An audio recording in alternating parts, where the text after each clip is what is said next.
And good evening, everyone, and welcome into another KDSJ sports broadcast as we get set for some high school football here on a Friday night.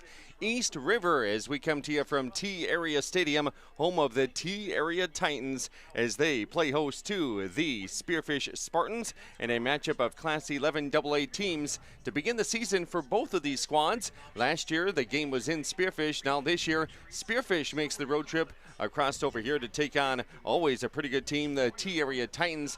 Both of these teams have now settled into Class 11 AA together. Spearfish got the best at T-Area last year. We'll see how things go tonight as we get set for a kickoff in about 28 minutes. And our countdown to kickoff being brought to you by Jenks Collision Repair with locations in Sturgis and Spearfish. Our Monument Health Orthopedics and Sports Medicine broadcast booth set up here in T, South Dakota at the T-Area Stadium. It's the season opener for both of these teams. So T-Area playing on a nice field here, and Spearfish coming in here. Both teams on the field getting through their warm-ups and sprinting around and passing around. I'm Cody Oliver. Clayson Davis along with us as well tonight over on KDSJ-TV. You can follow that on our YouTube channel as well as our Facebook Live. And, of course, KDSJ Radio, online stream, and with the mobile app. Let's send it over to Clayson Davis as we get ready for the ball game tonight. Yeah, we are all the way over here in East River, South Dakota, and the farthest road trip for the Spartans here for the regular season. And it's going to be a lot of fun here tonight. These two teams met a year ago in Week 1, and T-Area were the Titans and the number 3 ranked team coming into that contest. Spearfish, unranked and off of everyone's radars, but nonetheless, Spearfish got the win last week, and T-Area has not forgot that. It kind of put a wrench in their season. They had a bunch of different quarterback issues throughout last season as well. We'll see a brand new quarterback from T-Area who's making his first start for the Titans. And Spearfish had a lot of big faces and big names graduate in the offseason. You have some new faces join the football program this year, and you have a bunch of returners who are looking to fill some big roles here in 2025. And Spearfish and T-Area, both of these teams, probably both of these teams' toughest games at the beginning of the season, and it'll be interesting to see what happens here tonight in T. Spearfish Spartans coming in receiving votes in Class 11 AA, while the T-Area Titans, the preseason ranked number 4 in that class. As we get to know our Spearfish Spartans, it's been a while since November when we last saw them in Pierre playing. These guys are back, and some of their main players, and it's mostly linemen and a couple of the specialty players.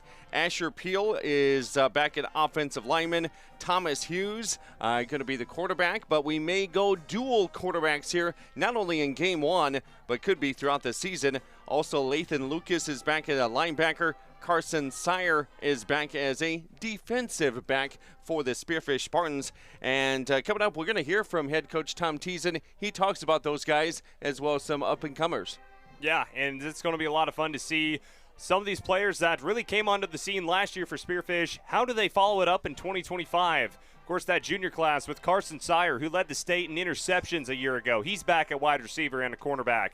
Cade Vavrusko, we saw him dunking it all over on the basketball court last year. He's back as a safety and a slot receiver. Of course, Thomas Hughes, he was pretty much a playmaker anywhere he lined up at running back, wide receiver, quarterback. He's back, and also a big piece that is back this year for the Spearfish offense and defense. Jack Coette is back and healthy. He's a strong arm. He plays a little bit of wide receiver this year, and he's going to be a starting outside linebacker in that 3-4 defense for Spearfish. So some of those juniors, and it's going to be big to see how they will do here in 2025. Both of these teams lost in the first round of the Class 11 AA playoffs, so they haven't played since, and they're hoping to start off the season right here, the first of 9 games that they'll play.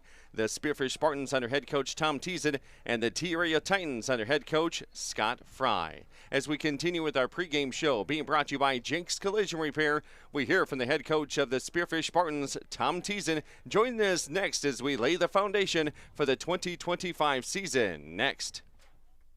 Hold a few guarantees, Jake's Collision Repair stands behind all of their work with a lifetime guarantee. Jake's Collision Repair uses only original parts made by your vehicle's manufacturer instead of lower quality aftermarket parts. Certified technicians work with the latest state-of-the-art equipment, and Jake's Collision Repair is preferred by most insurance companies and works with all of them. Jake's Collision Repair, 2416 Junction Avenue in Sturgis and 4415 East Colorado Boulevard in Spearfish. Monument Health Orthopedic and Sports Medicine is here when you need us for the extreme athletes or those everyday activities. From kiddos with broken bones to retirees with creaky knees. Whether you're pumping iron or planting petunias, we'll be in our clinic locations throughout the region working together. Monument Health Orthopedic and Sports Medicine, getting you moving again so you can confidently say, I'm back. Go to monument.health/orthopedics to find out more. You see them everywhere. That's because Heinzerling Concrete of Spearfish is the most trusted name for everything from driveways, sidewalks, decorative stamp patios, and of course, foundations. Heinzerling Concrete is proud to support the activities that help our area youth build their foundation for future success. Whatever the job, Heinzerling Concrete is the name you can trust. Google Heinzerling Concrete in Spearfish or call 210-23.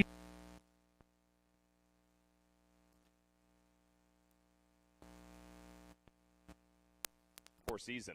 Off season is where you win and lose a lot of games, and the leadership that has gone through in the past, each senior class did what they needed to do to get us to the point that we're at, and this senior class this year took it to that next level. Across the board, we had 42 guys be 90%ers. We talk about 90%ers, guys that are at 90% of the stuff. So we had 42 of those this summer at both lifting and open fields. So that was good to see. You know, we really just worked on some of the base stuff of fundamentals of positions, schemes, stuff like that. So when it comes to fall camp, we can hit the ground running. And then in July, we dedicate 1 day out of the month to team bonding. So, you know, increasing that camaraderie, and we believe that's a huge part of the game. So we dedicate time in the off season to it. Last year, I thought the most important thing was that our guys kept fighting, they kept believing in themselves, and that we were competitive in every game that we were in. So, you know, I think that's what excites me most about this team, is that they're just ready to go out and give everything they got. Looking at the offensive side of the ball, Coach, you return 6 starters that have started for your team last year, including Thomas Hughes, who has played pretty much every position on offense, minus offensive line, and 2 proven receivers as well in Cade Vavruska and Carson Sire. Elaborate as far as the benefits of having some of those athletes back for just their junior season. Yeah, you know, it's always nice having experience back. So those guys going through a whole season and now being upperclassmen is phenomenal. You know, if last year we thought that all those guys did a great job and were athletic and did some terrific things for us, this year as upperclassmen, they've taken it to the next level. And like you said, just juniors, and it's hard to believe that they're just juniors.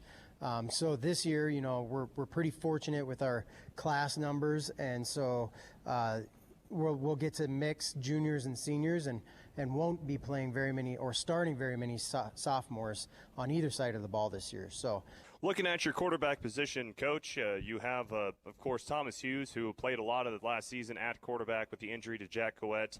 Coette back and healthy. What's your plan as far as the quarterback position? Is it like what we saw last year with the 2-quarterback system, or kind of what's your strategy?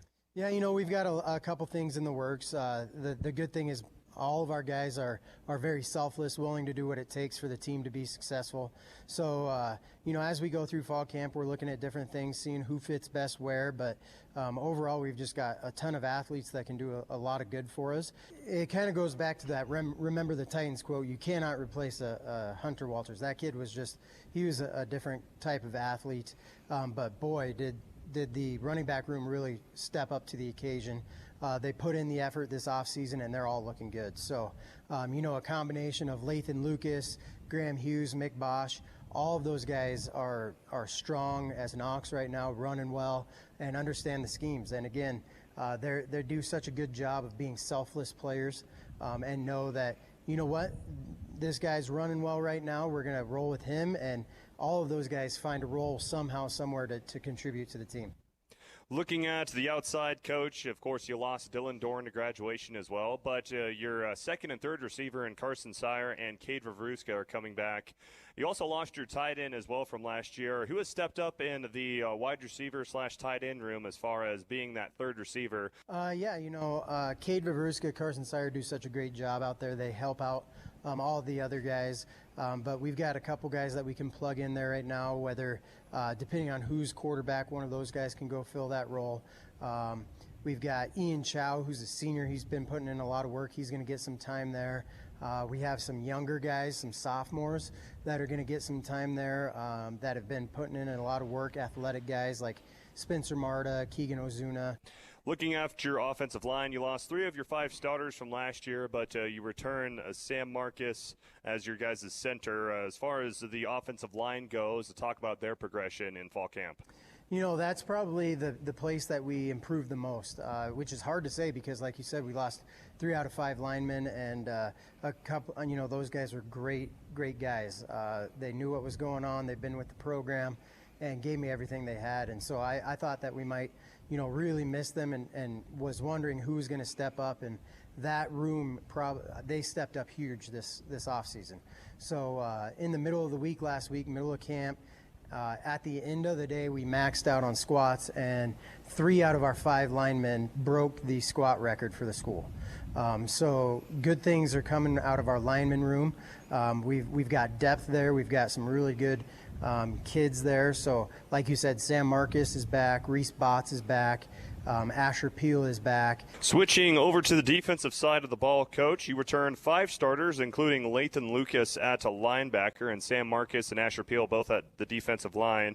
Who else are you excited to see back on the defensive side? I'm excited to see our secondary. Very athletic kids, Cade and Carson. Carson Sire led all DBs last year in interceptions as a sophomore. So he's going to have a great year. Cade Vavruska took a huge step. He was athletic last year, and this year it seems like he's teleporting all over the field. Thomas Hughes will get to play a little defense this year. Jack Coack gets to play a little defense. Both from a starter position and depth-wise on your front 7. I'm excited to see what Asher Peel does. He's the one that really broke the squat record, squatted 585. So he's looking great. He went out for track and actually did some sprints and got faster. So I'm excited for that. Ashar Hodges I'm excited about. Those juniors that I said that really stepped up, Zaya, Easton, and Skylar. And then I'm really excited to see Sam Marcus. We're transitioning to an outside linebacker role.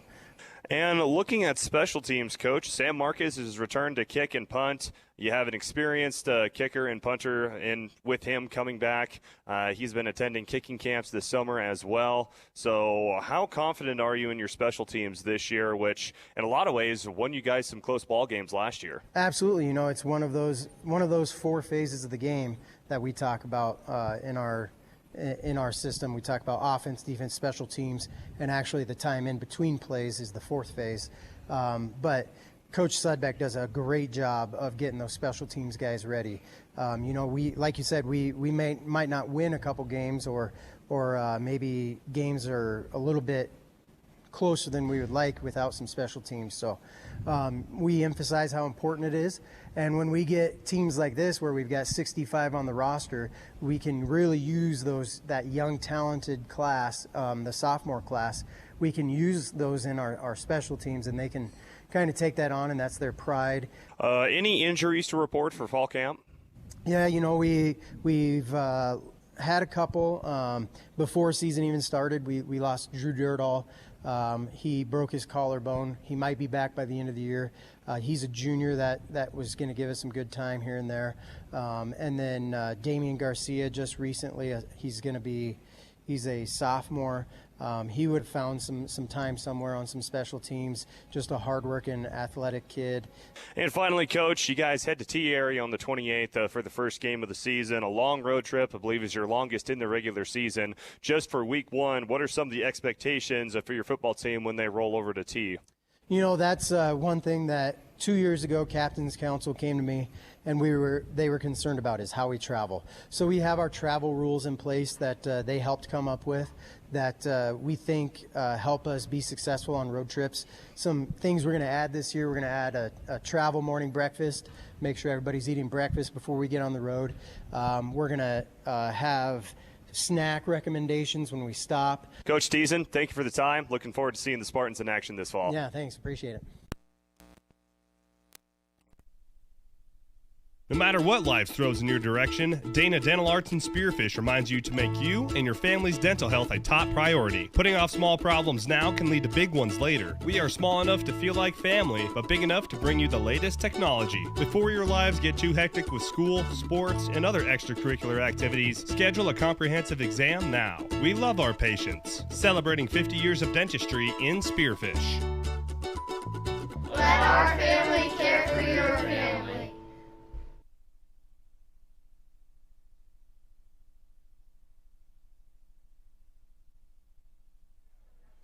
As we continue with our pregame show being brought to you by Jake's Collision Repair with locations in Spearfish as well as in Sturgis. And our Laying the Foundation segment being brought to you by Heiserling Concrete continues. We heard from Coach Thiessen with the Spearfish Spartan. He was a Spartan himself, went on to play at Black Hill State. He was a coach up at Lee Deadwood and now beginning another season as head coach of the Spearfish Spartans. And looks like Coach Thiessen has been in the weight room as well as we get ready for the kickoff to the 2025 season. On the other side of the field would be the T-Area Titans. They're projected to be in the top 5 as we begin the season in Class 11 AA.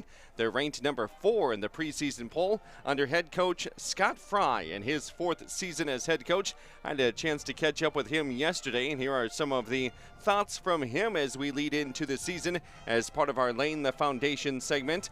They were 5-5 last year, including a loss at Spearfish in the season opener.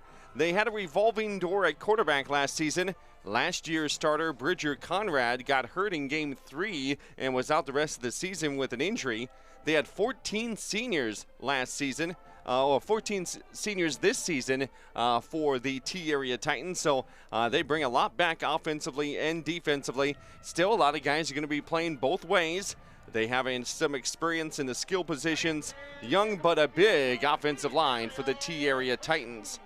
Also for T-Area, they're back to the basics for the first couple weeks of the season and focus on physicality. They want to run the ball.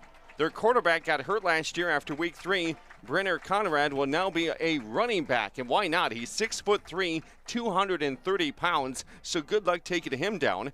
Also running backs will be guys that we'll hear from, including Brown, Korleski, and Grant. Now, Grant will be at quarterback to start the game. Look for him to be a running quarterback for the T-Area Titans, so we got to keep an eye on him throughout the game. Offensive line, they bring back 3 returners.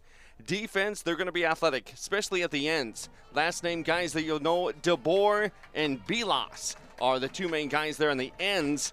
And then one of the big upside is being physical.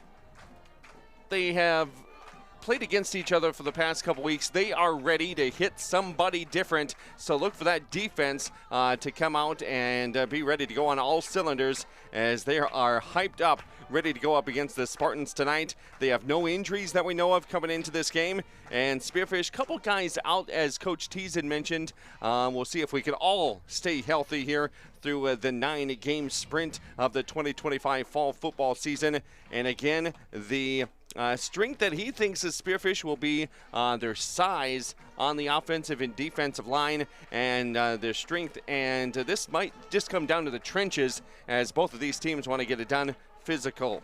Spartans won last year 39-29. Spearfish lost 20. T-Area lost at Brookings in the first round of the playoffs last year 23-13 as we send it. Beef Logic, Inc. is proud to sponsor South Dakota's high school and collegiate athletes this season as they work alongside their partners at the South Dakota Beef Industry Council to deliver the Build Your Base sports nutrition program at local high schools and colleges around the state and the country. Are you looking for a simple, easy-to-follow program that can help you and your family optimize performance both on and off the field of play? Check out buildyourbase.org and learn why beef continues to be the premier protein for athletic performance and recovery. You just got a quote from a company and are now being billed for not choosing them. Many contracts have what's referred to as a contingency agreement. These typically state that if you don't go with them, you, after insurance has approved the repair work, will be charged a percentage of the job they quoted. Ask up front if they charge to provide an estimate. Never sign anything that you haven't fully read or understand. If you have any questions, reach out to the South Dakota Office of Attorney General's Consumer Protection Division at 800-300-1986. Whatever the weather, Wolf's Plumbing and Heating keeps you in the comfort zone with expert heating and air conditioning repair or replacement from American Standard Mitsubishi. For over 70 years, Wolf's Plumbing and Heating has delivered quality service to the Northern Hills and Northeast Wyoming. When you need timely, expert service for heating, cooling, or plumbing, call 605-642-5755 or search Wolf's Plumbing and Heating and stay in the comfort zone.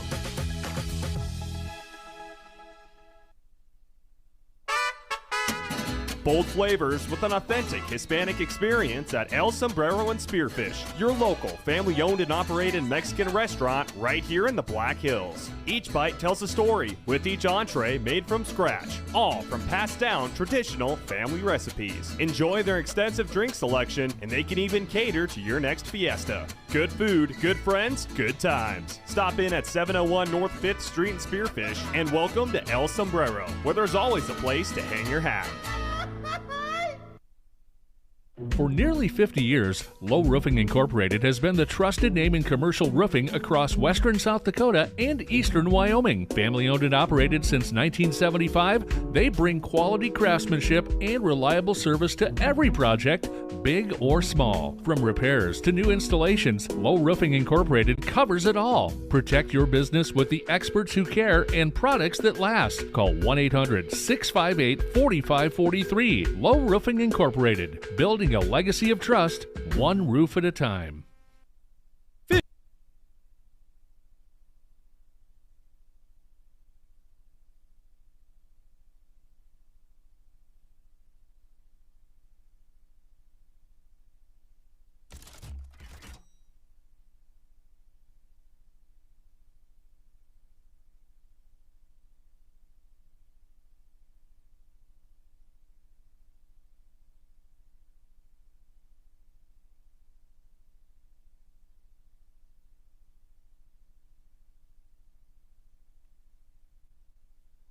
And our matchup menu, it's the other games that we're interested in tonight across the Black Hills, western South Dakota.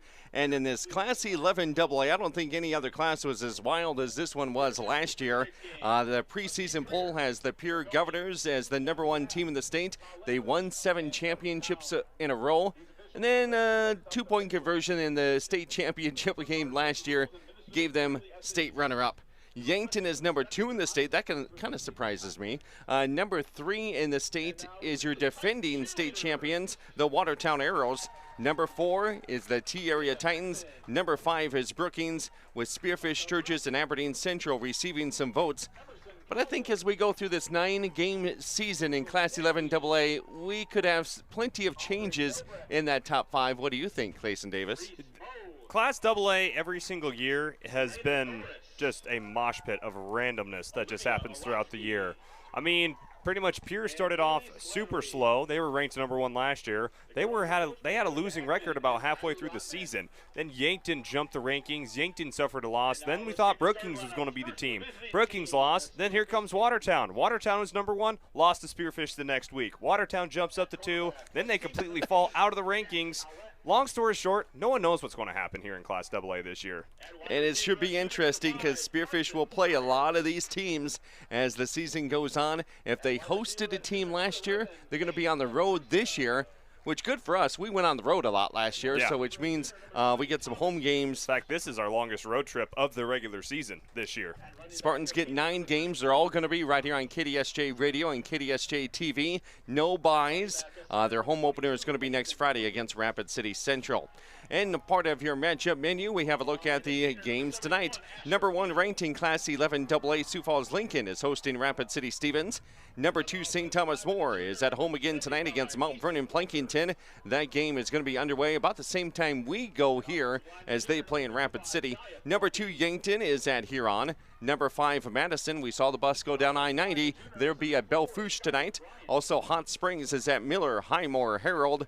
And then there's Mitchell at Douglas. Douglas has a new head coach. Let's see, there's number 5 O'Gorman at number 3 Harrisburg. Lyman is at Cadoke area. Number 5 Hill City is at Lemon McIntosh. That game up in Lemon, kicking off at 6 o'clock Mountain Time. Canton is at Rapid City Christian. Interesting to see how that game goes down at the Hart Ranch tonight. Number 4 T area is hosting Spearfish coming up here in just a few minutes on KDSJ Sports. Also, Custer is at Tri-Valley. Number 3 Harding County Bison will be at number 1 ranked Wall, and that will be Hall of Fame night for the Wall Eagles tonight. They kick off in about an hour. Number 5 Brookings is at Sturgis. That could be an interesting matchup. We'll see what the Scoopers have. New Underwood is at Bennett County tonight. Number 1 Pierre is hosting Aberdeen Central. Rapid City Central is at home against Sioux Falls Roosevelt. Number 4 Jefferson is at number 3 Watertown. And number 2 Brandon Valley is at Sioux Falls, Washington. If that sounds like a loaded matchup menu, it is, because everybody's back at it. Yeah, all classes are ready to go. All 7 classifications of football here in South Dakota. Their top 3 classes are playing their first game. Classes 11B through 9-man football, all playing their second game. All nations classes are also starting today as well. So there's going to be a lot of football throughout the entire state of South Dakota, and we're happy we're here in a beautiful T-area stadium here just to the south of Sioux Falls for some Class AA football in what always is exciting, a Class AA in Spearfish in the state of South Dakota. A lot of different matchups with teams that don't play each other very often here in week number 1 across the state, and it's week 1 for everybody. So we'll see how they just want to hit somebody else other than playing against their own teammates here, as we're just a couple minutes away. They'll have their captains meeting at midfield along with the coin toss, and we'll come on back and have your starting lineups as we get closer to the kickoff to the 2025 high school football season. It's the Spearfish Spartans at the T-Area Titans, live tonight from the T-Area Stadium. I'm Cody Oliver, along with Clayson Davis. We'll be back with more next. It's time to take advantage of the last great savings of the summer during the Labor Day sales event at Junix and Spearfish. Get limited time savings on our huge selection of vehicles, like 3.9% APR financing up to 72 months on every new 2025 Ram 1500, plus 10% off MSRP and $2,000 bonus cash or trade assistance. Visit Junix.com to see what's available. Then build your deal online to see what's possible at Junix Chrysler Dodge Jeep Ram on West Jackson and Spearfish. Make eating better, easy with Tropical Smoothie Cafe in Spearfish. Just because you're in a hurry doesn't mean you can't eat better. Made-to-order smoothies, wraps, sandwiches, and flatbreads that instantly boost your mood, all with delivery available. Plus, check out all the different flavors of smoothie bowls, salads, and even breakfast items. Located off I-90, exit 14 on Platinum Drive, just down the hill from the Holiday Inn. Eat well, live well at Tropical Smoothie Cafe in Spearfish.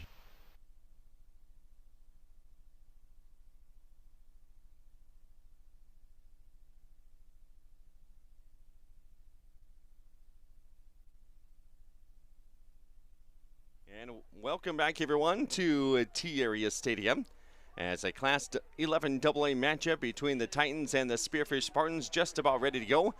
We kicked off our season a week ago. That was kind of our practice game, maybe. Yeah. Shake off the rust. Yeah. It was Gettysburg at Harding County up in Buffalo. Now we get the GPS out and made our way through T. I didn't know if we'd actually end up here. We went on a gravel road for a little bit through a cornfield. We did end up at a very nice stadium, and it's called T-Area, so we're at the right place at the right time. It's about kickoff, and let's have a look at your happenings at midfield. We just got done with the coin toss as our law on the field being brought to you by the South Dakota Attorney General's Office, Division of Consumer Protection. So the referees are ready. They did the coin toss. How did that end up? Well, Spearfish will, they won the toss, deferred for the second half, and looks like T-Area, the Titans, will be on offense first. So the T-Area Titans offense on their offensive line, number 53, Kingston Nyberg. Left guard is Thiek Lual. Their center is Trey Krell. The right guard will be Kevin Stonke. Right tackle will be number 76, Cody Peterson. He's 6'6", 265-pound senior. Woo, okay, we go to wideouts. Number 10 is Griffin Wibinga. Also a wide receiver will be number 5, Caden Bonenberger. Running back, Carter Brown. He's going to be one of their main guys in the backfield. He's wearing number 25 that you can see on KDSJ-TV when we get to the kickoff here. Running back is also number 23, Cade Korleski. Brenner Conrad, the 6'3", 230-pound quarterback last year. He's now a fullback. Mitch Grant will be their starting quarterback, and here's the kickoff. No trickery here to begin things. Spearfish kicks it off, and T-Area Titans will return the football past the 30 up to the 40 and around the 45-yard line. And the hash mark there as we see things tonight over on KDSJ-TV, where you can watch the game for free through our YouTube channel and Facebook Live. And as always, Spartan Sports here on KDSJ Radio. And if we look at the Spearfish starting defense with our Dana Denlarch starting lineups, let our family care for your family. Jack Coette's an outside linebacker. Carson Sire, the state's leader in interceptions. He's a defensive back. Cade Vavruska, defensive back. Thomas Hughes is one of the safeties back there, as well as Brock Lewis, an inside linebacker. And leading tackler Lathan Lucas from a year ago. And as we have a quarterback carry, and he's going to break it out to the outside. Quarterback's going to go all the way into the end zone. It took one play, and T-Area is on the board. 17 seconds into this game. And let's see, there is no flags on the field. Always game one, really any game, you always have to look back and see if there's a flag. There is none. That was a clean play.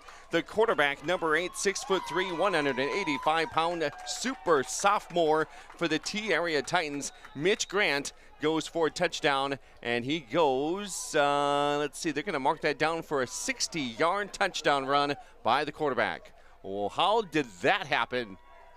Well, some missed tackles along the way. A lot of misdirection as T-Area, kind of a wing T type of offense, so you'll see a lot of misdirection. The quarterback, he's a running quarterback that we saw from T-Area. He's able to get Spearfish off, pretty much had their assignments all screwed up, and he found one little gap in the defense and went yard with it.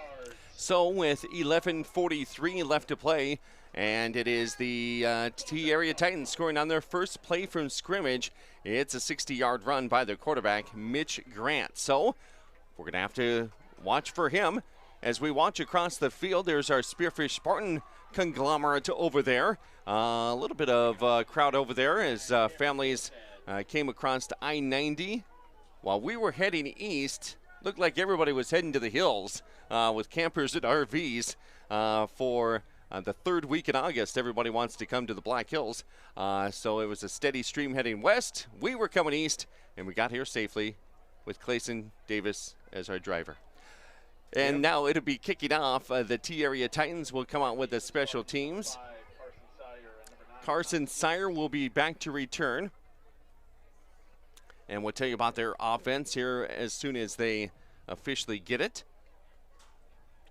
Who else is out there for Spearfish to return? It's going to be Carson Sire, and also we have Thomas Hughes, the all-around athlete for Spearfish. They have him started as a wide receiver here today. He's going to get a lot of touches in the backfield as a quarterback, as a wide receiver. He had a big game last time these two teams met back last season as he caught a touchdown pass, he ran for a touchdown, he threw a touchdown pass. Thomas Hughes did everything for the Spartans, had the hat trick on offense, and that is someone who that is T-Area is keying in on here today, and they will be looking for number 9 in white and maroon throughout the entire evening. Well, T-Area Titans got off to a good start. Now it's the Spartans' turn as the kickoff goes to Spearfish. And the Spartans will take it from about the 4-yard line up to the 10, to the 15, to the 20. And that's all he'll get. A nice tackle there by the T-Area Titans special teams. Number 7 comes in and makes the tackle for the Titans. That is Devin Rhodes. It's really hard to think that momentum's a big storyline this early into the game, but it definitely is, and it's completely on the Titans. One play, score on offense, score the PAT, then you keep Spearfish to a close return just to the 21, and so far it's just been all T-Area so far in the game. Spearfish with their first offensive drive, see how they do to respond. 11:39 left to play here in the first quarter. The Spartans already down 7-0 after the quick start there by the Titans. We talked a little bit about this offense with head coach Tom Teason in the pregame show. Tell us some more about the starters today for Spearfish. Before we have a flag, our first flag of the year, and I didn't quite see where it was at. It was thrown toward the far sideline. In the backfield, it looks like. So our law on the field being brought to you by the South Dakota Attorney General's Office, Division of Consumer Protection. We're going to find out shortly if these guys are mic'd up. We send it down to the man in the white hat. He's backing away. He's walking away. Encroachment on the defense, he says. 5-yard penalty, so it'll be repeat first down, 1st and 5 for the Spartans. A little inside zone play to starting running back Mick Bosch. It's going to be a running back by committee approach for Spearfish early this season. Lost All-State running back Hunter Walters and Evan Wilson in the offseason as Coet goes back to pass his pressure right away. Now runs up to the first down, drops his shoulder, and will scamper for a first down. So Jack Coet, he was injured all of last year. After 3 games, he was injured till the last game of the season versus Pierre, and Coet not afraid to put his body on the line early in this contest. And he was tackled there by Wibinga for the T-Area Titans. That brings up now, as we look across, automatic first down here for Spearfish as they got the ball across the 35-yard line, but this play goes nowhere for the Spartans as they are tackled. Again, Jack Coet, the quarterback, he's now a senior, 6'3", 200-pound, part of that starting lineup on offense. And Carter Brown with the tackle there for the T-Area Titans, so a loss of 2. Brings up second down now here from the shotgun, Coet. And ahead to about the 37, reaches out the football there. A gain of about 3 yards on that play as we go to the defense for the T-Area Titans. At an end is number 51, Chase DeBoer. At a tackle is Thiek Lual. Kingston Nyberg is the nose tackle. Then you have Hayden Belos as an end.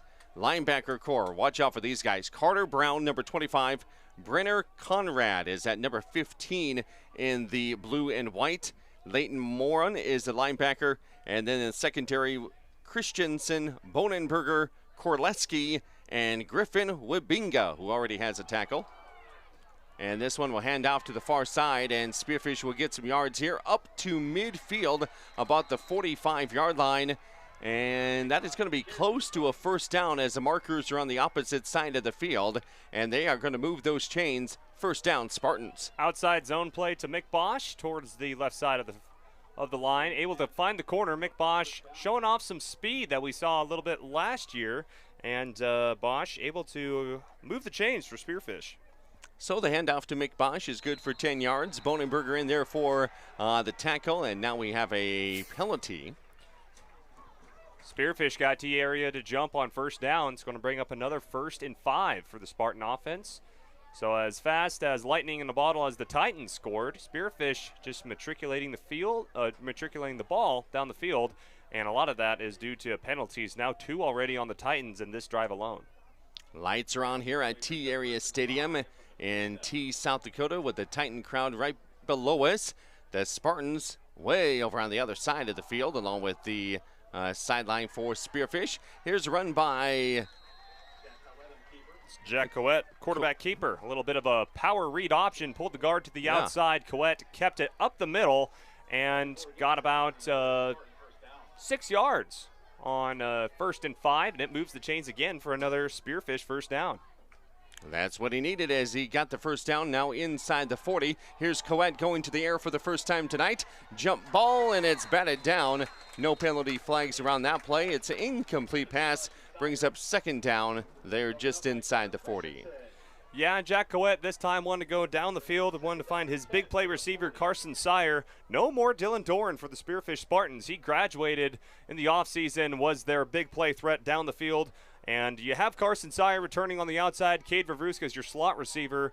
But now we see Thomas Hughes in the backfield for the first time today. So Hughes this time will run with it. There is a flag here at the early part of the play, so they're going to blow this dead. That last play was intended for Sire. It was broken up by Carter Christensen defensively, and then this play is blown dead right away. It's going to be a false start on the offense. As you could just tell from the beginning of that play, it felt like it was a little off. I mean, the ball was snapped, no one was moving. Hughes pretty much took two steps before the defense knew what was happening. And no, that's going to bring up a second and long. And Spearfish last season were plagued by second and longs. So the ball goes back to the 45. They are in Titan territory, 2nd and 15, down 7-0 with 8:48 left to play here in the opening frame of the opening game of the season. A 5 o'clock start out there, West River. And here is a late pitch back, and it's too late because the Titans had read that one and get the tackle. Two of them coming in the backfield. Just a nice little option play from Spearfish. Wanted to pull the wingback Lathan Lucas. The T area was not fooled. The linebackers stayed home, did their jobs. That's one thing you got to do to stop the option. Everyone has to do their job. T area did that, and that's going to bring up third and a country mile. Lucas loses 4 yards on the play. In there on the tackle, it's going to be Morin. So a 3rd and 19 coming up officially here for Spearfish, and not going to go to the air. It is going to be kept here by Thomas Hughes. Hughes has enough for the first down maybe, but he goes out of bounds over there at about the 35. I don't think he's going to get it. Nope, he was short by about 5 yards, and Hughes, he got past the original line of scrimmage, but defense finally rallied about 4 yards short of the first down. And I don't think it's going to matter anyways. We have a flag in the backfield. So that's probably around a holding area maybe. As penalty flags, a few of them already in this game. Meanwhile, one guy for the T area Titans is limping off the field. Now he goes down to the turf. That's Carter Christensen too. He is the cornerback, a senior for the T area Titans. So they'll have an injury timeout now to deal. He almost got over to the sidelines, and then between the hash mark and the sideline, he goes down. And cramp area maybe is the if he went down, I didn't see exactly the play where he did go down. See if I can check it out on our Tropical Smoothie Sports replay as they tend to the injured T area Titan, Carter Christensen. It might have just been on that. Yeah, he was on the sideline. Christensen was on with the tackle and got up a little weird. I don't know if he tweaked something or if it's a cramp. And Christensen still on the ground. I would like to think it's a cramp. It's week 1. A lot of these kids have just been going through fall camp, hitting each other. He's feel more energy, more effort, exalted here when you're playing someone else as Christensen's up on his feet. And, yeah, he's walking it off. I think it's just cramp. 4th and 4 coming up here for the Spearfish Spartans. They're at the Titan 34-yard line. We've played about 4 minutes here in the first quarter. 17 seconds into this game, the Titans scored a touchdown on their first official play from scrimmage of the season. They got a 60-yard touchdown run by their quarterback. And so that's where we stand, 7-0. Spearfish with a 4th and 4. They're going to go for it. Just one penalty maybe on T could give them the automatic first down. We'll see if they try to draw them off sides. And instead it drew Spearfish off sides. That's not how it was supposed to work. Nope, Carson Sire left on 1 instead of going on 2. So what was a 4th and 5 turns into a 4th and 10.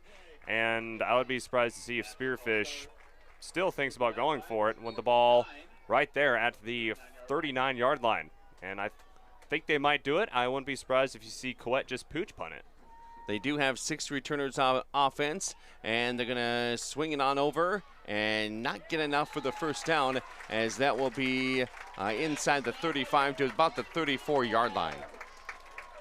Just a little screen pass out to Thomas Hughes, trying to get your best athlete the ball with pretty much as much room as possible, try to make someone miss and get the first down. Made a few men miss, didn't make the rest of them, and therefore T-Area, they got a quick touchdown in the first drive, came back with a defensive stop on 4th down. Now the Titans starting to roll here early on their hometown field. And Titans will have just their second play from scrimmage here as they hand it off, and it'll go up to about the 35 to the 36. And a couple yards there as we go under 8 minutes left to go here in the first quarter. Carter Brown on the carry, just a simple dive play, testing the will of the Spearfish defense. Got 4 yards. If you get 4 yards a carry, and no matter what level of football it is, it's going to get you a first down. 3 straight runs of 4 yards carry. Now you see both Conrad and Mitch Grant in the backfield.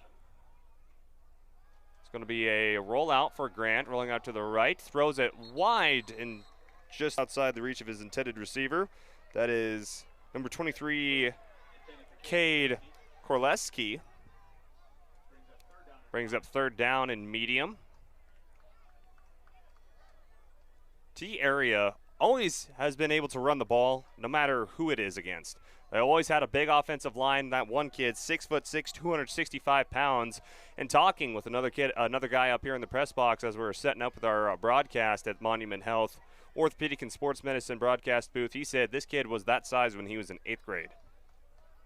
So now 3rd down, split backs.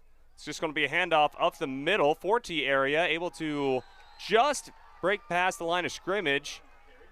Short carry. It's going to bring up 4th down and about 4.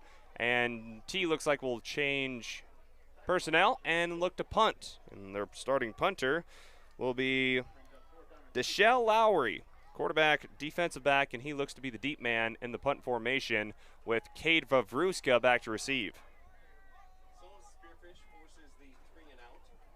The Spartans force the 3 and out there, and now we will go. The deepest guy back is about the 25. He even comes up a little more now to the 30 as we got some personnel changes and another flag possibly. False start on the offense.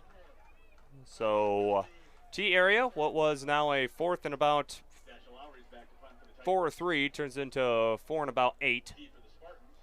And Cade Vavruska stays back at about the 30-yard line for Spearfish. Here is a low punt. Goes right to the middle of his chest as he takes it up to the 40 and the 45-yard line. So a return of about 5 yards there for number 11 for the Spearfish Spartans, Cade Vavruska, the junior. And that's one thing that Spearfish need to do on that drive. As you were stopped on 4th down, you came back on defense, stuffed the T-Area offense as we look at our keys to the games on KDSJ-TV. Spearfish has to start fast. You're on the road, had a long road trip. Start fast, 4-quarter football, weather the storm early. They've done that in the first drive, and be the hammer, not the nail. Meanwhile, for T-Area, use the home field advantage and grind Spearfish to the ground as Coet drops back, and he is dropped for a massive loss. And coming in there is one of the main guys on defense for the T-Area Titans, Chase DeBoer, 6'4", 230.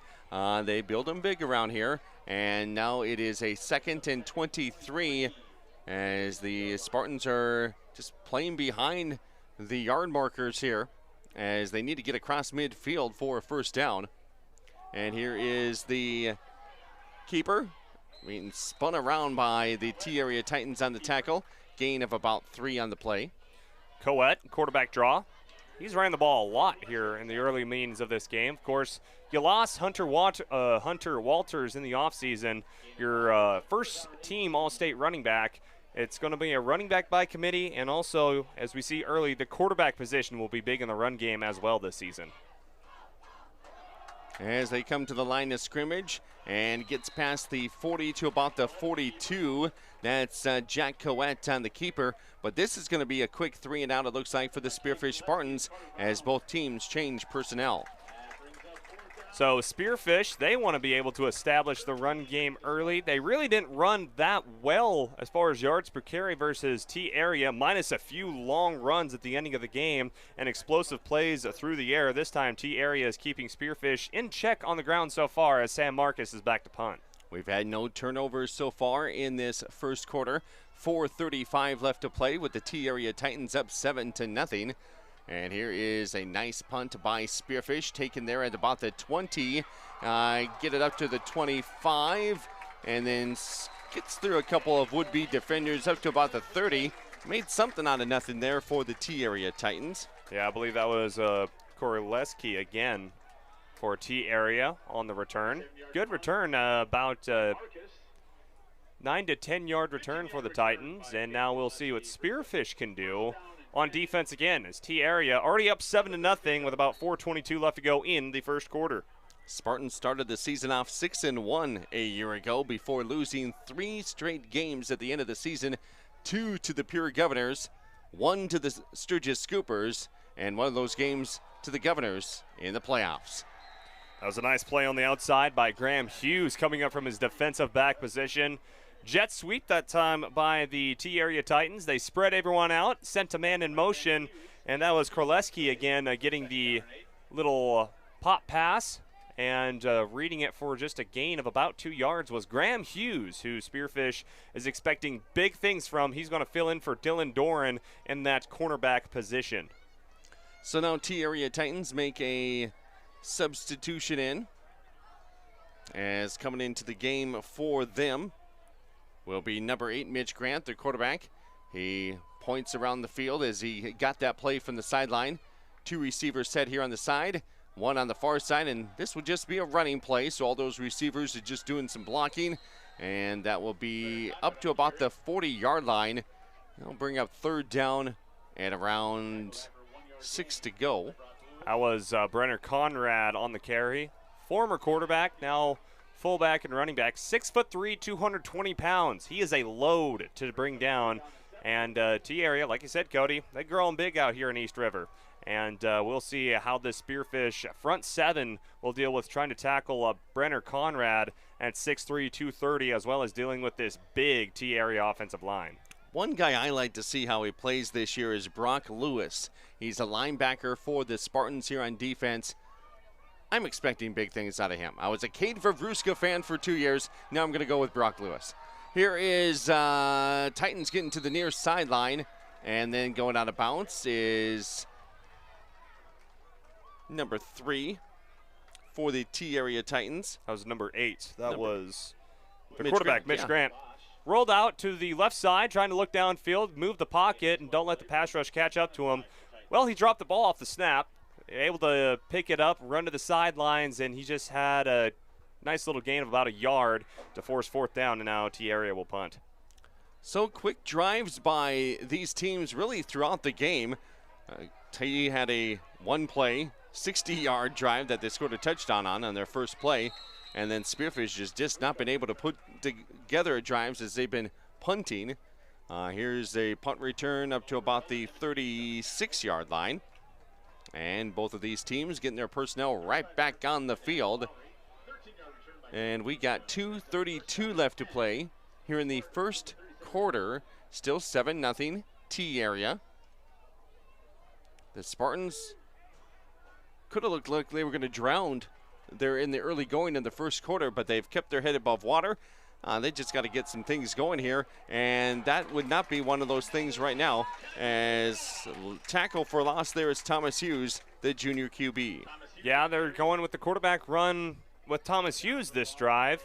Hughes, a little bit of a patient runner, wants to have the hole develop, but T-Area, they were not patient with Hughes. They bursted into the backfield, and I think that was Conrad on the tackle, as well as the defensive end for the T-Area Titans at number 56. That was Hayden Bilas. And again, Spearfish going to go to the ground, but T area starting to figure this out. Another nice play defensively as they come up and get the tackle. The guys in the blue jerseys, blue helmets, white pants, and white numbers coming in there on the tackle. Number 56, Hayden Belos with the tackle for loss. Belos, one of those defensive ends you talked about in our Jake's Collision Repair pregame show, Cody, just beating his tackle to the quarterback, and Thomas Hughes goes back out to wide receiver. Spearfish 3rd and long. This has been too similar of a scene for the Spartans early here in the first quarter with about 1:20 left to go. And I think we might have a timeout, and we will. Let's take it with them as we are broadcasting live from the Monument Health Orthopedics and Sports Medicine broadcast booth here in T. It is a warm one here this evening, and let's see, game time temperature a little bit ago, 78 degrees right now here in T. We'll cool off for a bit, come back in a minute right here on KDSJ Sports. Sand and Gravel of Spearfish supports community and school athletics. Plus, they support community development with services in and around the Black Hills. Fisher is an aggregate company headquartered in Spearfish with 2 local commercial quarries in Beulah and Newcastle, Wyoming. They sell all sizes of aggregates for commercial and individual projects from a pickup load to thousands of ton. Whatever you need, Fisher Sand and Gravel, proud supporter of all community, college, and high school athletics. Good luck to all teams and athletes competing in today's game. Whether you've lived here for years or if you're new to town, everyone wants to know the best place to buy a quality pre-owned car, truck, and SUV, or where to go to have your current ride kept in shape. Brandon Kemp here from Superior Auto Solutions in Spearfish. Need new tires? We got them, all major brands. Your brakes squeaking, or do you just hear something that's not quite right? We can help. Or maybe you're looking to upgrade to something a little more suitable. Well, you came to the right place. Superior Auto Solutions on Colorado Boulevard in Spearfish, or find us online at superiorautost.com.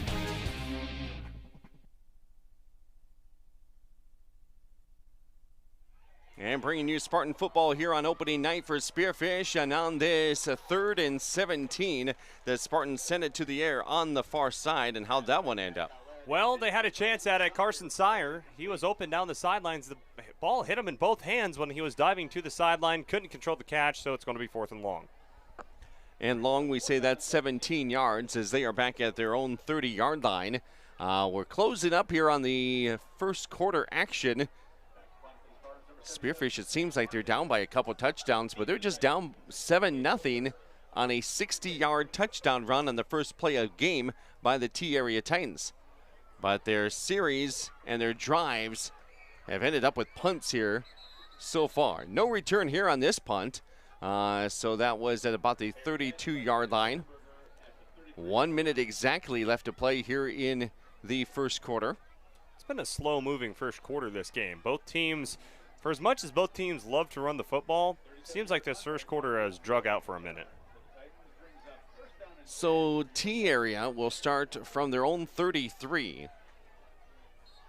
Spearfish so far has been just too predictable on offense, and T area has done their scouting here even in game number 1 and has limited their offense. We'll have first quarter stats coming up here in a little bit. Here is a running play up to the middle of the field, and that will be Brenner Conrad, the 6'3", 230-pound. We saw him at the quarterback position last year for the Titans. Now he's moved into the fullback, and with 6'3", 230, he's tough to take down. It was just an under center fullback dive play, sealed the inside. It's a quicker hitting play for the T-Area Titans. The linebackers for Spearfish has to read it at a faster pace, and Conrad, before the linebackers knew it, Conrad was already hip-to-hip with them going down the sidelines. First down play here for T-Area. They go to the far side, and it's going to be a gain of a couple as the yard down marker goes to 2nd down now, and he gained about 3. That was Carter Brown, running back senior for the Titans. As T-Area in this first quarter goes right to left.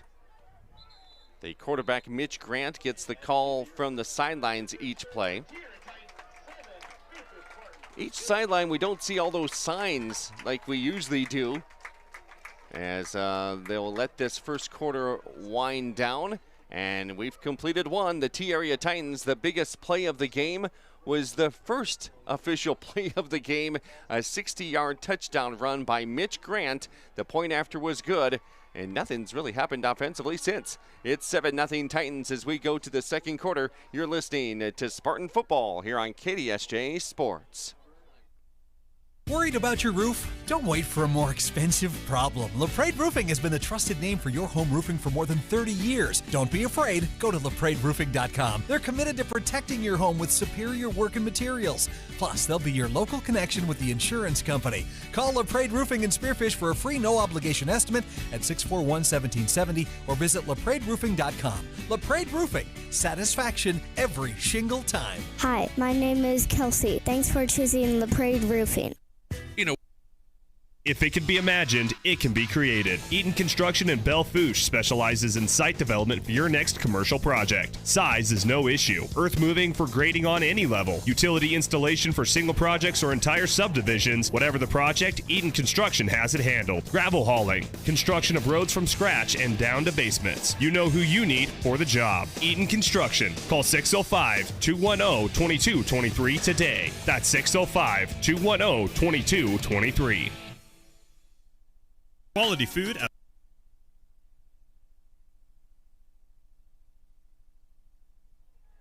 And welcome back, fans, on opening night here for Class 11 AA football. T-Area Titans on the first play from the second quarter. They get it over to Carter Brown. Back-to-back plays for him, and the running back will get into some pretty good territory now at the Spartan 31-yard line is where they mark the football.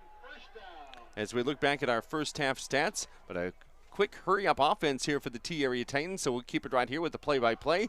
And here's the handoff, and this time the Spartans are building up a wall and trying to knock him down inside the 25-yard line. He's going to be shy of the first down, so that'll bring up, looks like, 3rd and 2.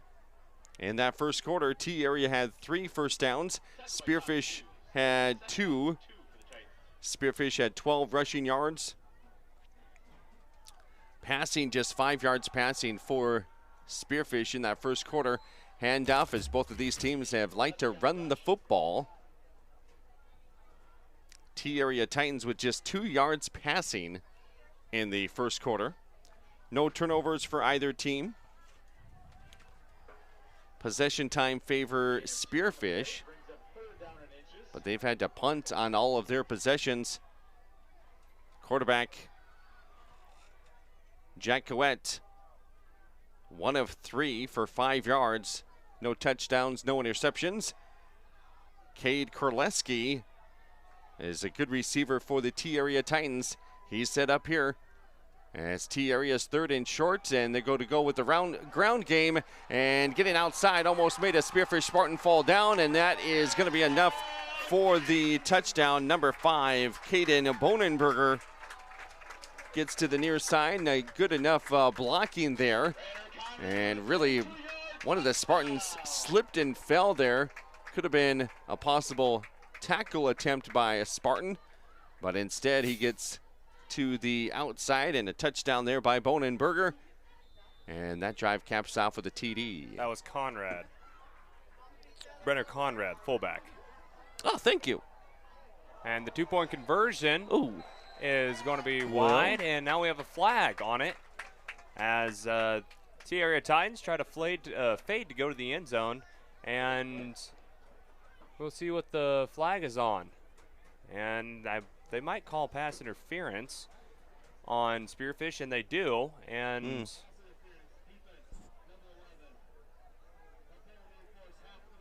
I didn't think that was number 11 in coverage. I thought that was 23, and I thought that looked like good coverage, in my humble opinion. So, again, for the Titans, it was Conrad with they're going to call it a 22-yard touchdown. So, pass interference for Spearfish. They're going to repeat the 2-point conversion.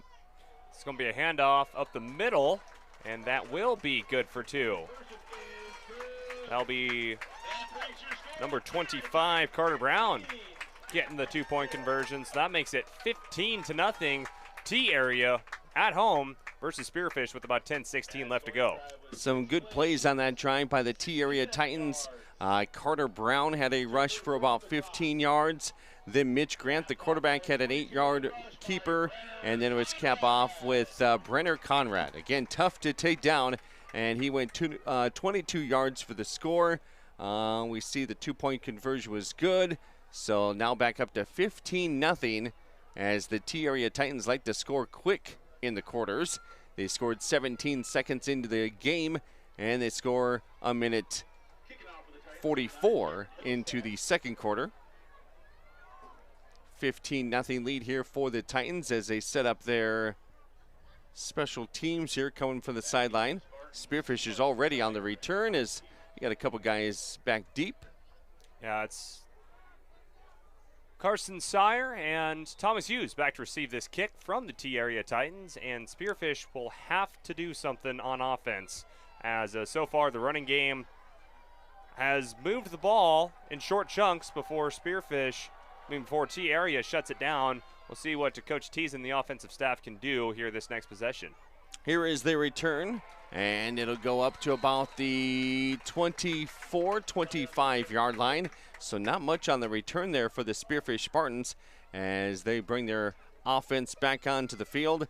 Again, Jack Coetz had 18 yards rushing, Thomas Hughes with 8, Mick Bosch with 8, Lathan Lucas -4 on the rushing, and there's just been one pass completion, and that was a reception by Thomas Hughes for 5 yards. So now Thomas Hughes will come off of the field for Spearfish. Jack Coetz still in at quarterback. And well, Spearfish open up the playbook. It looks like no one seems to know what they're doing. Teason has already used one timeout so far this quarter. Here we go.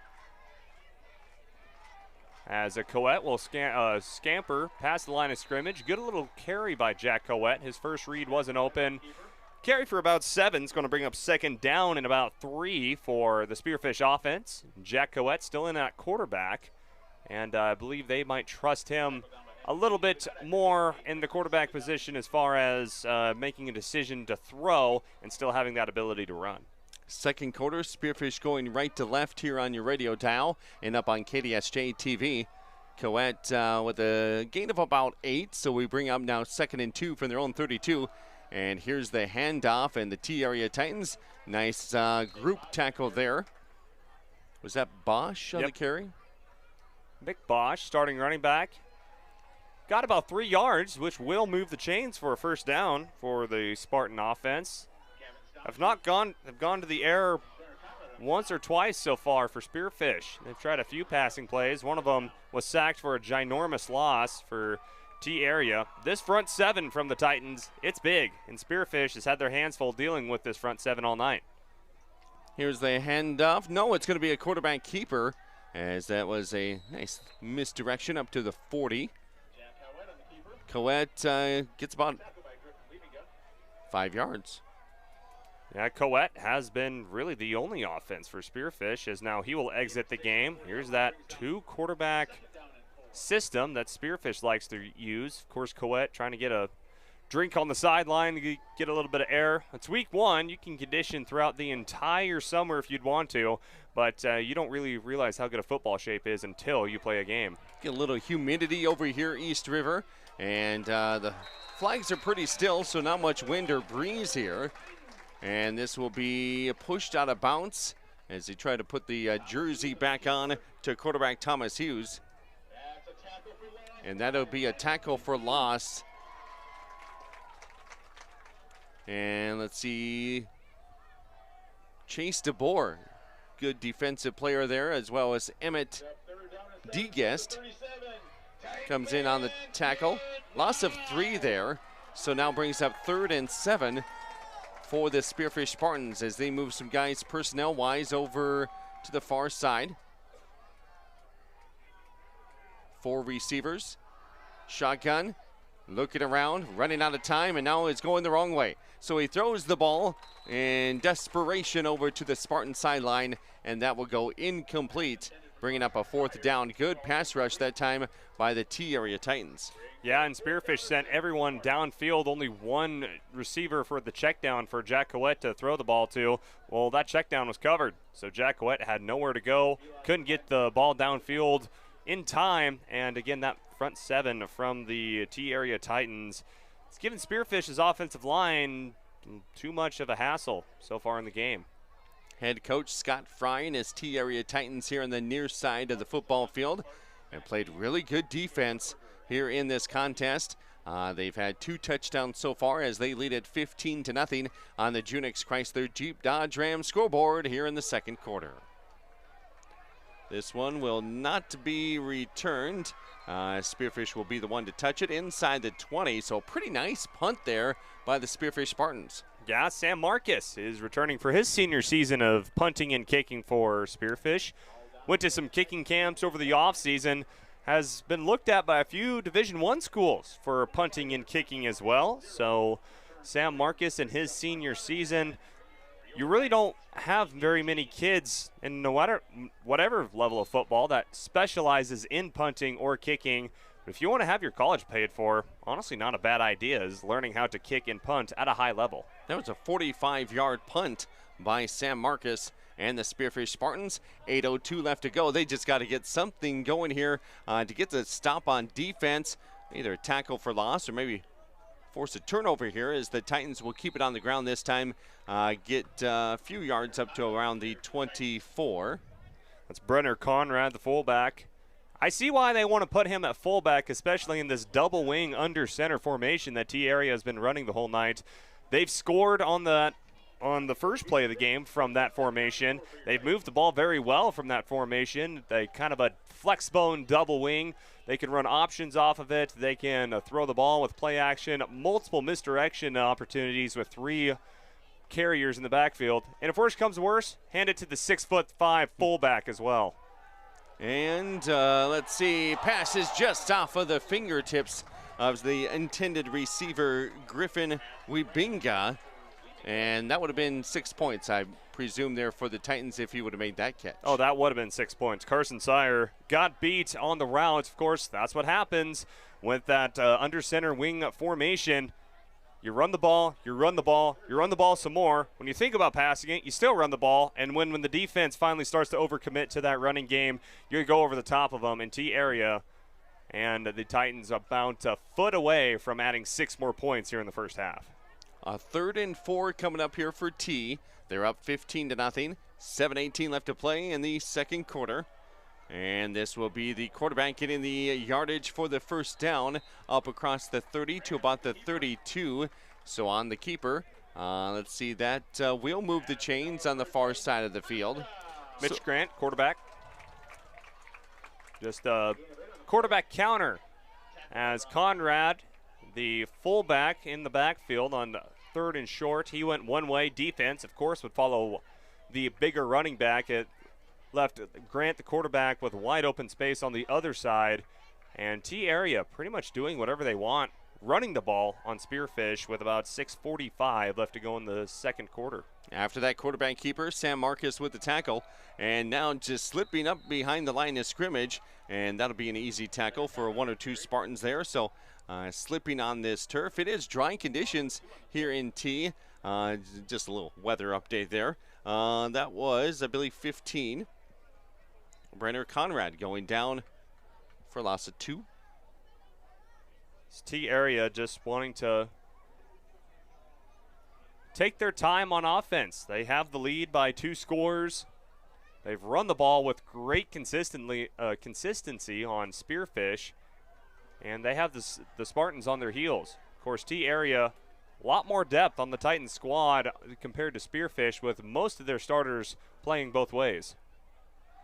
And now passing the ball for the T-Area Titans. We're going to have a completion. We haven't had very many of these this evening. And breaking another tackle here on the sideline and then going out of bounds.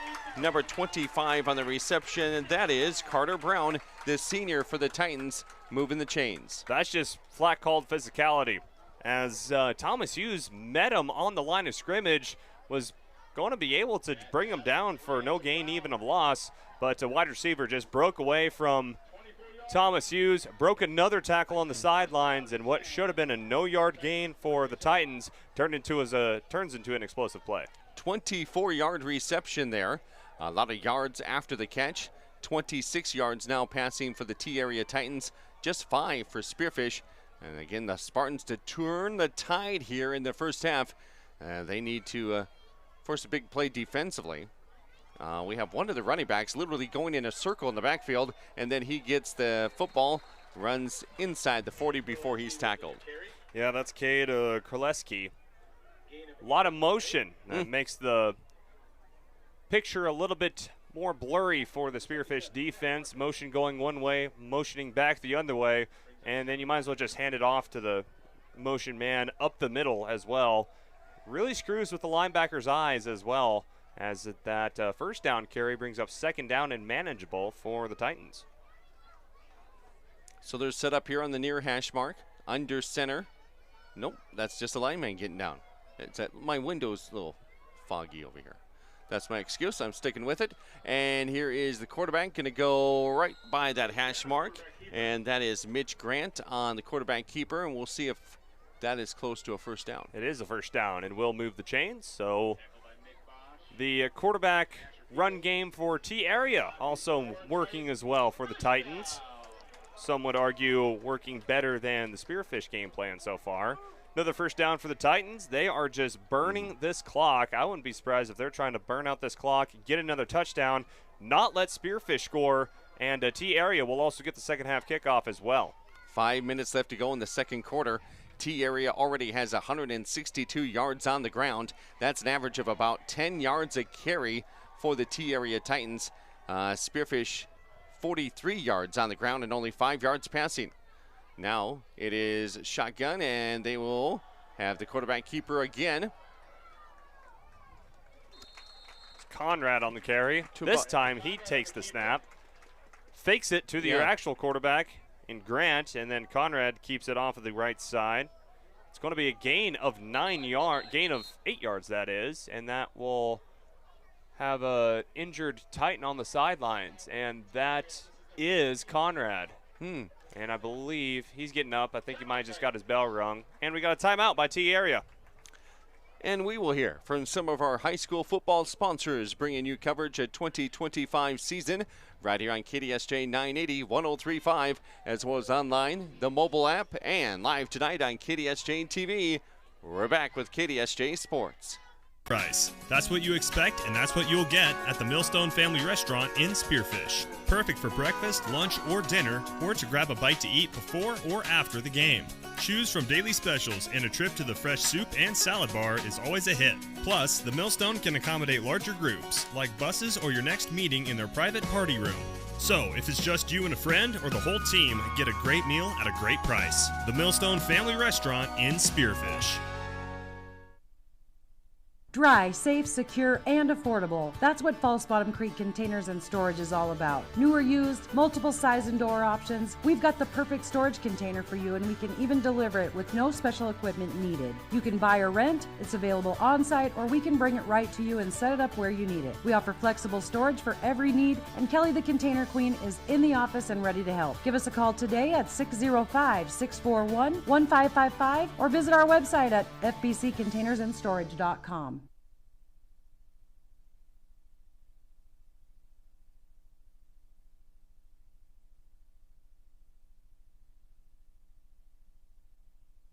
And we're back here at T-Area Stadium in T, South Dakota, coming out of the injury timeout. They throw one up into the end zone to the T-Area Titans, and the Spearfish Spartans are there with an interception as we come out of the break. What did you see there on KDSJ-TV? Carson Sire, last year's state leader in interceptions, just added one for the 2025 season. As Carson Sire stops the drive for the Titans, and that is a change of momentum that Spearfish has desperately needed in the game. Now let's get that offense back on the field here for Spearfish as they go right to left here in the second quarter.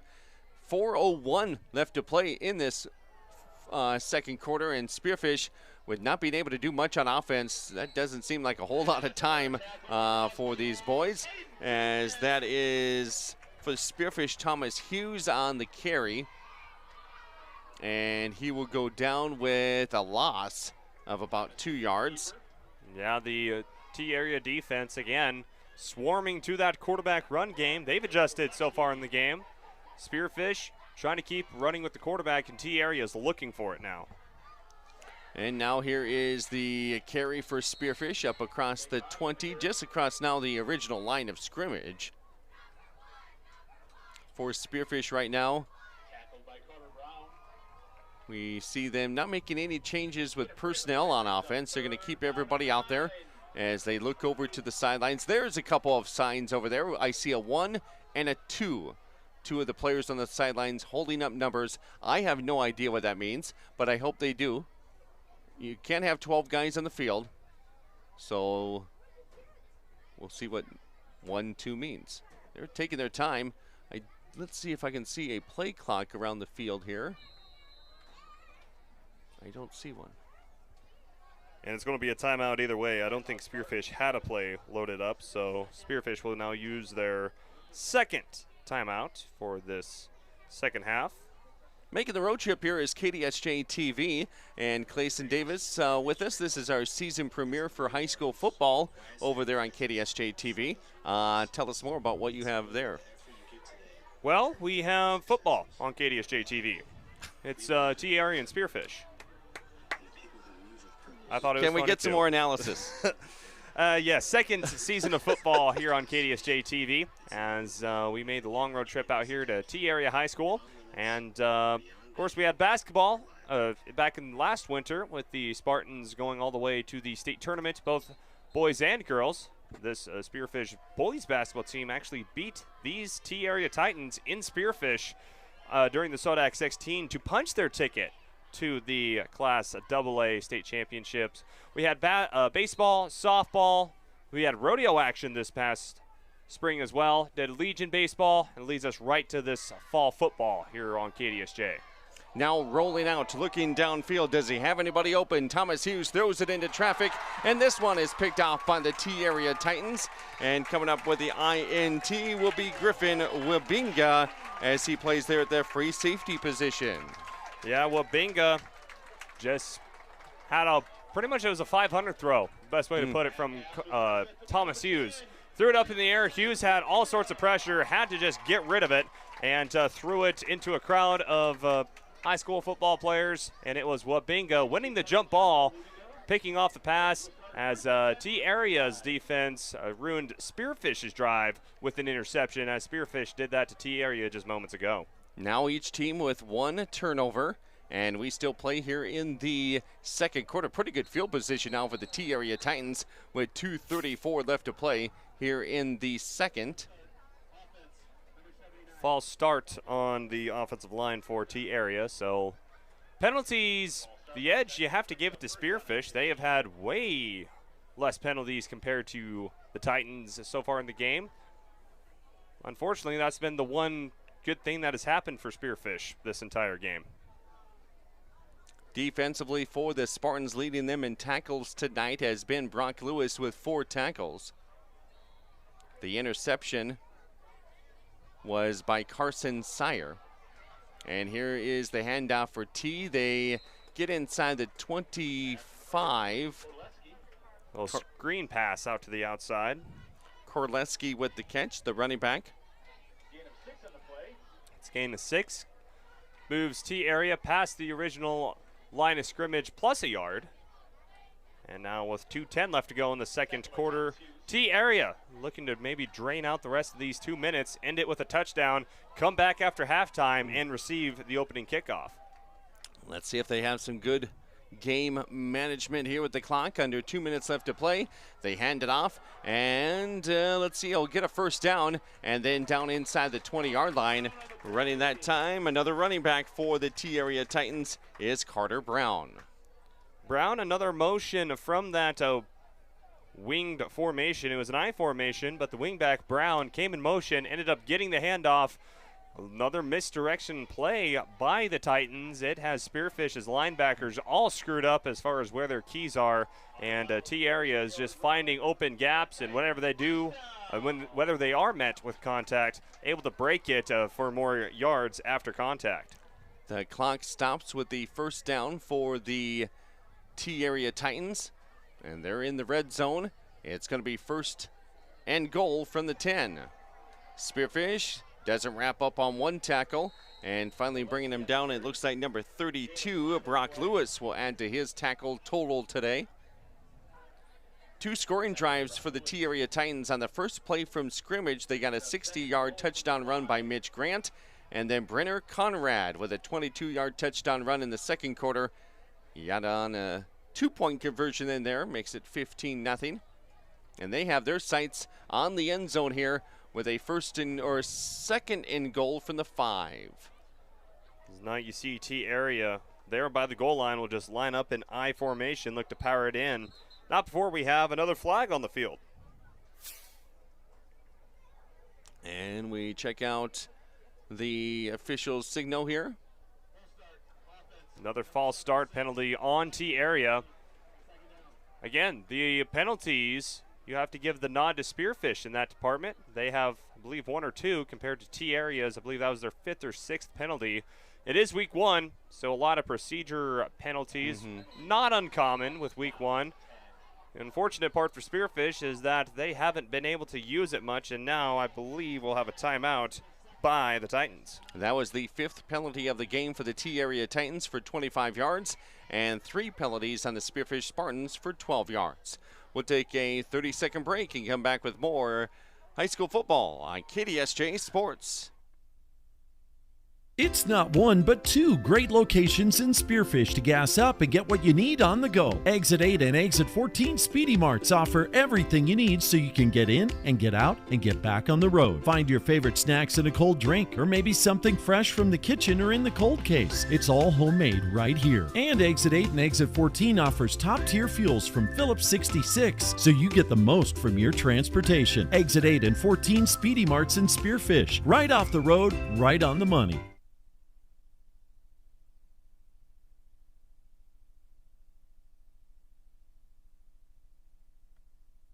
Glad you're along with us tonight here on KDSJ Sports, radio, online, and KDSJ-TV for you tonight. Our next broadcast will be high school volleyball Tuesday night, coming out of the Labor Day weekend with the Spearfish Spartan volleyball team having their home opener on Tuesday. Here we go back. It's second and goal from the 10 for T, and they will get a shoelace tackle there by Spearfish at the 10-yard line. Spearfish looks like they may take another timeout here. With 34 seconds, now down to 27 seconds when they stop the clock here for the timeout. And this will be the 3rd and final timeout called here for the Spearfish Spartans. So they're indeed trying to stop T-Area by any means necessary, not to put up any more points. Yeah, Spearfish, you want to give your offense a chance. Yes, nothing has worked so far in the first half, but T-Area also gets the ball to begin the second half as well. So if you're the Spartans, you need to force a big stop here. I don't quite know if T-Area has a field goal kicker they can trust. I believe they do. They kicked an extra point earlier. Cameron Hillestad is down as their kicker. He's a sophomore. He's what did he missed his point after on the first? They went for 2 on They went for first. 2. And they did not get that. They did get the 2-point conversion on the second touchdown drive. No, wait, he did make it on the first one, and then they went for 2 on the second. That's how we get to 15. You know how I do math, Cody. It's not good. And almost slipping on the field, but keeping his feet going. Here's the pass. It is good. He scrambled around, and again, the back of the end zone, the sweet spot for the T-Area Titans. Touchdown pass caught by Caden Bonenberger. Spearfish had that play pretty much all under wraps. They had multiple defenders in the backfield able to try to bring down the elusive quarterback, but Grant able to break a few tackles, make a few people miss, and put on their 3rd touchdown here in the first half on 3rd down. There's the point after by the kicker, and that one is up and good, says the officials. So they take on 7 points on that drive. 3 scoring drives during the first half. T-Area Titans shutting out the Spearfish Spartans 22-0. We'll be back in 30 with more from T here on KDSJ Sports. For 20 years, there's been a better alternative for car repair in Spearfish and the Northern Black Hills. It's Auto Doctor, with their 2 ASC-certified mechanics who each have over 40 years of experience, and their state-of-the-art facility. They'll treat your vehicle like it's theirs. From mechanical repairs, brakes, alignments, tires, AC work, and more, Auto Doctor also provides advanced diagnostics. From Audis to Volkswagens, if your car is ill, we're the pill. Auto Doctor off exit 14 Heritage Drive, Spearfish. Back with us tonight over on KDSJ-TV. A few guaranteed. And 3 scoring drives here for the T-Area Titans to get that lead up 22-0. And again, they'll get the ball back to begin the second half. So good game management there by the T-Area Titans to get the job done, finish that drive off with a score and a touchdown at that. And now they'll get their special teams out there. Spearfish is ready. And now T-Area breaks their huddle and will kick it off here from their own 40. T-Area has 8 first downs in the first half, Spearfish with 4. Here's the kick. It'll be taken out of bounds. Well, not very far. It bounced a couple times and then Spearfish just jumped on it. Thomas Hughes at about the 19. Hughes had to. That was a live ball. It died right in front of Thomas Hughes. He thought it was going to roll out of bounds. It died right in front of him, and if T-Area would have jumped on it, they would have been in scoring position with 17 seconds, and Spearfish has not shown they're able to stop the Titans so far tonight. Spearfish with 18 yards rushing in this first half. Let's see, they have passing yards, adding that together. 1 for 5 for 5 yards. As Spearfish will take a knee, and we're going to head to halftime with a 22-0 contest here in T.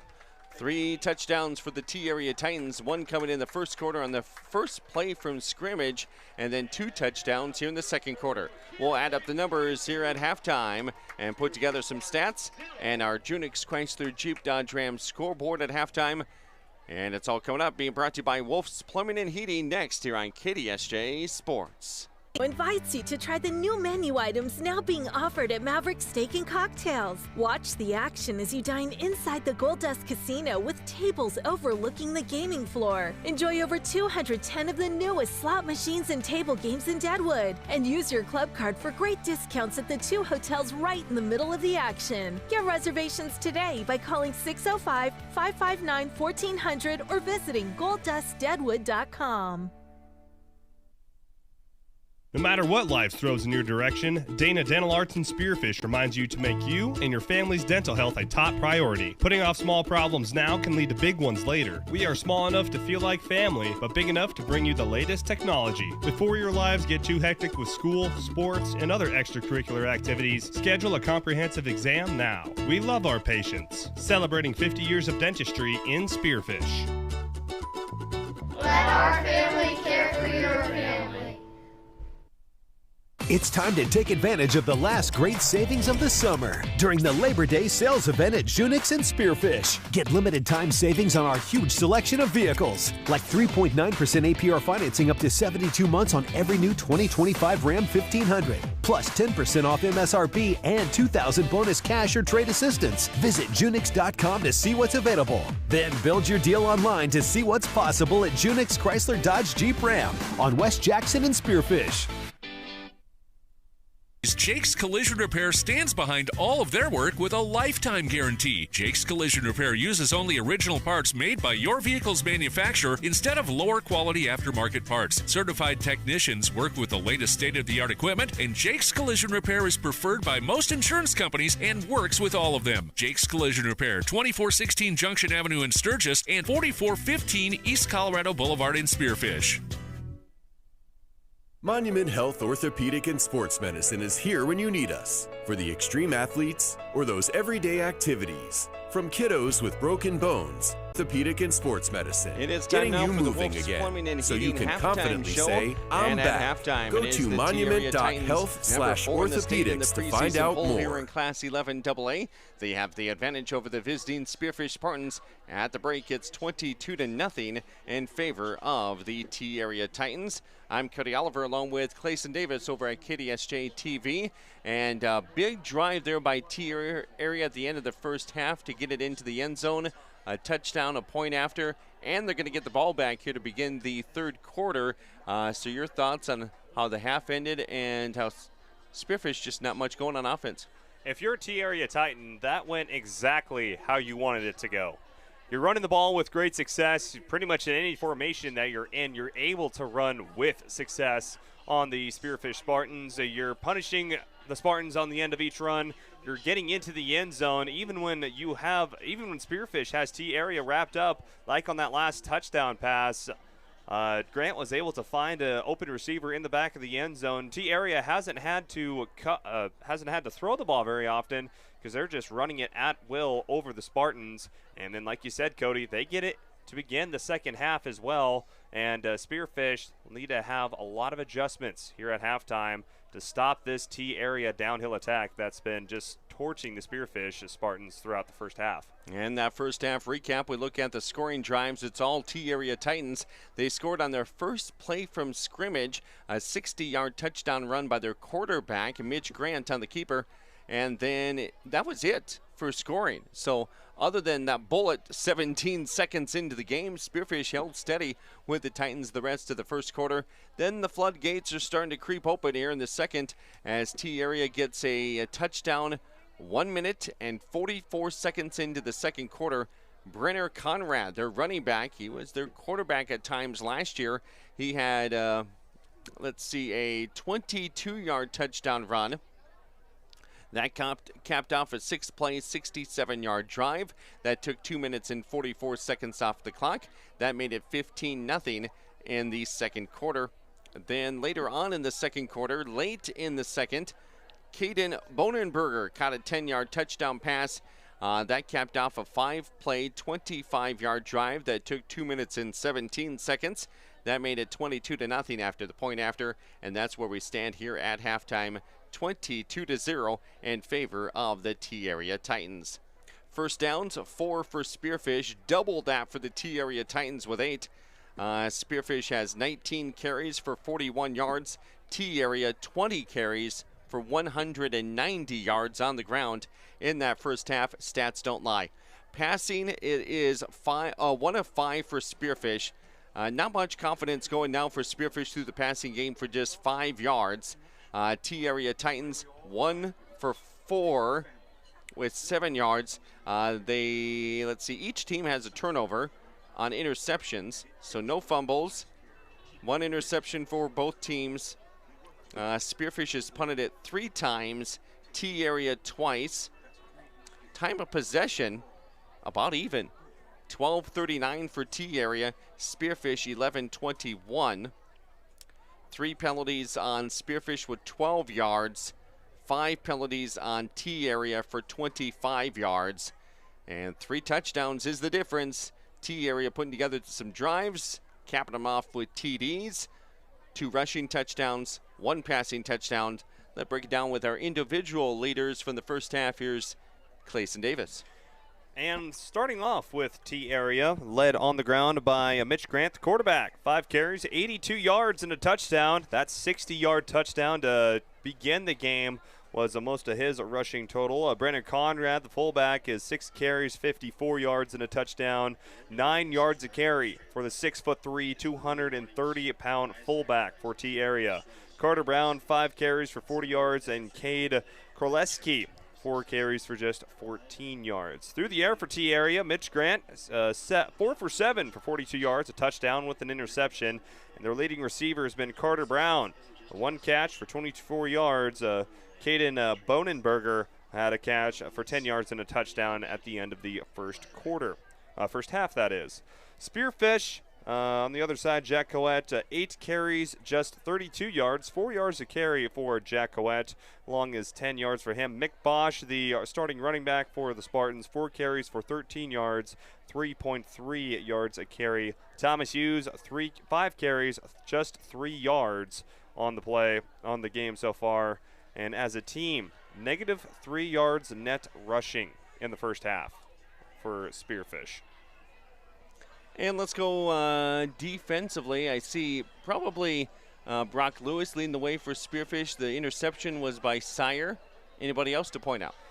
Looking at Spearfish, as tackles, Brock Lewis, 5 total tackles, followed by Asher Peel, Thomas Hughes both with 3 tackles. Meanwhile, for the Titans, it's Chase DeBoer with 5 tackles for the Titans. Also 1.5 sacks as well as T-Area. 2 sacks so far on the day for the Titans. Carter Brown with 3 total tackles as well. And also Emmett DeGuest with 3 tackles. Cade Korleski, 3 tackles. Titans, you can just tell, are just a better tackling team right now in week 1 when tackling is so important at the beginning of the regular season, as, just to put it frankly, teams don't tackle much in fall camp to try to keep everyone healthy. As we say thanks to some more of our sponsors tonight, our pregame show was being brought to you by Jake's Collision Repair of Spearfish and Sturgis. Also, we laid the foundation. We had a preseason interview with head coach Tom Teason. That was brought to you by Heinzerling Concrete. Our starting lineups brought to you by Dana Dental Arts of Spearfish. And we'll continue with our Wolf's Plumbing and Heating halftime show as we'll get a scoreboard update from Clayson Davis. That's coming up in 2 minutes right here on KDSJ Sports. You see them everywhere. That's because Heinzerling Concrete of Spearfish is the most trusted name for everything from driveways, sidewalks, decorative stamp patios, and of course, foundations. Heinzerling Concrete is proud to support the activities that help our area youth build their foundation for future success. Whatever the job, Heinzerling Concrete is the name you can trust. Google Heinzerling Concrete in Spearfish or call 210-2320. Beef Logic Inc. is proud to sponsor South Dakota's high school and collegiate athletes this season as they work alongside their partners at the South Dakota Beef Industry Council to deliver the Build Your Base sports nutrition program at local high schools and colleges around the state and the country. Are you looking for a simple, easy-to-follow program that can help you and your family optimize performance both on and off the field of play? Check out buildyourbase.org and learn why beef continues to be the premier protein for athletic performance and recovery. You just got a quote from a company and are now being billed for not choosing them. Many contracts have what's referred to as a contingency agreement. These typically state that if you don't go with them, you, after insurance has approved the repair work, will be charged a percentage of the job they quoted. Ask up front if they charge to provide an estimate. Never sign anything that you haven't fully read or understand. If you have any questions, reach out to the South Dakota Office of Attorney General's Consumer Protection Division at 800-300-1986. Whatever the weather, Wolf's Plumbing and Heating keeps you in the comfort zone with expert heating and air conditioning repair or replacement from American Standard Mitsubishi. For over 70 years, Wolf's Plumbing and Heating has delivered quality service to the Northern Hills and Northeast Wyoming.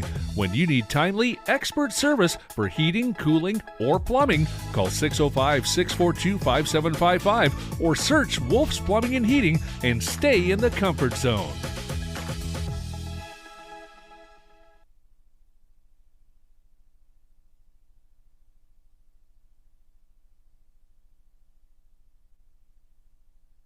And this is a busy full week number 1 for all the teams across the state. All 7 classes are going at it, and it's an exciting time of year for Friday night football. And let's hit up the Junix Chrysler Jeep Dodge Ram scoreboard from the Black Hills, West River, across the state. Here's Clayson Davis with an update. And looking at our Junix Chrysler Jeep Dodge Ram scoreboard here for this opening Friday of high school football in the state of South Dakota. T-Area leading Spearfish right here on your radio dial and on your mobile device, 22-0 over Spearfish here at T-Area High School. No score update yet from Sturgis and Brookings. That game just kicked off about 15 minutes ago. staying in Class AA, a lot of these games just kicking off, including Mitchell and Douglas there at Box Elder. Number 1 Pier hosting Aberdeen Central, and Watertown hosting Class AAA Sioux Falls Jefferson. Just kicking off here in about 15 minutes. No scores from either of those games so far. One game to keep a note, and it's kind of a doozy. Number 2 Yankton in a battle with unranked Huron. 27-24 Bucks over the Tigers with 4 minutes left to go in the third quarter. We look at Class AAA football here on this opening Friday. And we do have one final, and it wasn't really a game at all. Number 1 Sioux Falls Lincoln flexing their Patriot muscles all over Rapid City Stevens, 62-14. Ouch. Number 3 Harrisburg up on number 5 O'Gorman, 14-6. We also have Brandon Valley taking on Washington, and Rapid City Central hosting Sioux Falls Roosevelt. In Class A football, just underway, Madison leading Belfouche 5-0 with midway through the first quarter. Tri-Valley up all over Custer, 33-0 at Tri-Valley. Also in West River football, they're tied 0-0. Number 1 Sioux Falls Christian and number 4 West Central. And going over to 9B, Miller Highmore Herald over Hot Springs 6-3. St. Thomas More over Mount Vernon Plankington. St. Thomas More, the number 2 ranked team in the state, 21-8 over MVP, a team that St. Thomas More lost to last season. No score update from top 5 battle, and number 1 Winner versus number 4 Wagner there in Wagner tonight. Let's go to 9-man scores, shall we? Top 5 battle, number 2 Hamlin in trouble versus number 5 Hanson. It's 21-23, Hanson over the Chargers. No score update from Lemon McIntosh and Hill City. And Bonhome, a upset last week. They're in a battle with Marion Freeman Academy. It's 8-7 in the first half in 9AA football. No score update from Bennett County and New Underwood. That game will kick off at 7 o'clock. Oh, we do have a score update. Hill City leading Lemon McIntosh 7-0 in the first quarter. No score update from Wallen Bison. That is Wallen Harding County Bison, that is. That game kicked off about 18 minutes ago as well. And let me see here. No score from Lyman and Kadoka area. 0-0. That game just underway. In 9B, no scores. That your Junix Chrysler Jeep Dodge Ram scoreboard here for this Friday afternoon. 22-0 your score. Both of these teams were involved in that class. Spearfish will play up next week here in Class 11 AA. Aberdeen Central, a team that Spearfish coach, still rebuilding. They here in Class 11 AA, and then you have Yankton in number 2. 22-23 today. That's 605-210-2223. Opening drive for quality food at a fair price. That's what you expect, and that's what you'll get at the Millstone Family touchdown. They should be getting the ball here. Bring both teams out onto the field so far in this game. So we'll see. And after the holding, Spearfish will start 1st and 10 from their. And Spearfish will start this drive again in the third quarter, going right to left. Throw it over to the side. It is caught. They go with the passing game. Announcer to tell us who had the catch there. Moran with the tackle, as of course he'll say who gets the Titans. Cade Vavruska with the catch there. And that was good for 11 yards and a first down. Now they go to the running game, but they fumble. Here comes the Spartans running down the field. A wild play that Spearfish picks up the fumble and then takes it to the house. Let's look around for the Spearfish Spartans. Clayson, what happened there? Spearfish had fumbled the football forward, and then it was a slippery pick. Spearfish able to pick it up and go with it. Catch for a first down, split, but then get lucky bounce, and they For our stats to refresh here because it was such a wild play. 0 for 2 here as they're down 22-6. And 2-point conversion that is not converted. So maybe that's the Wi-Fi problem with the stats here.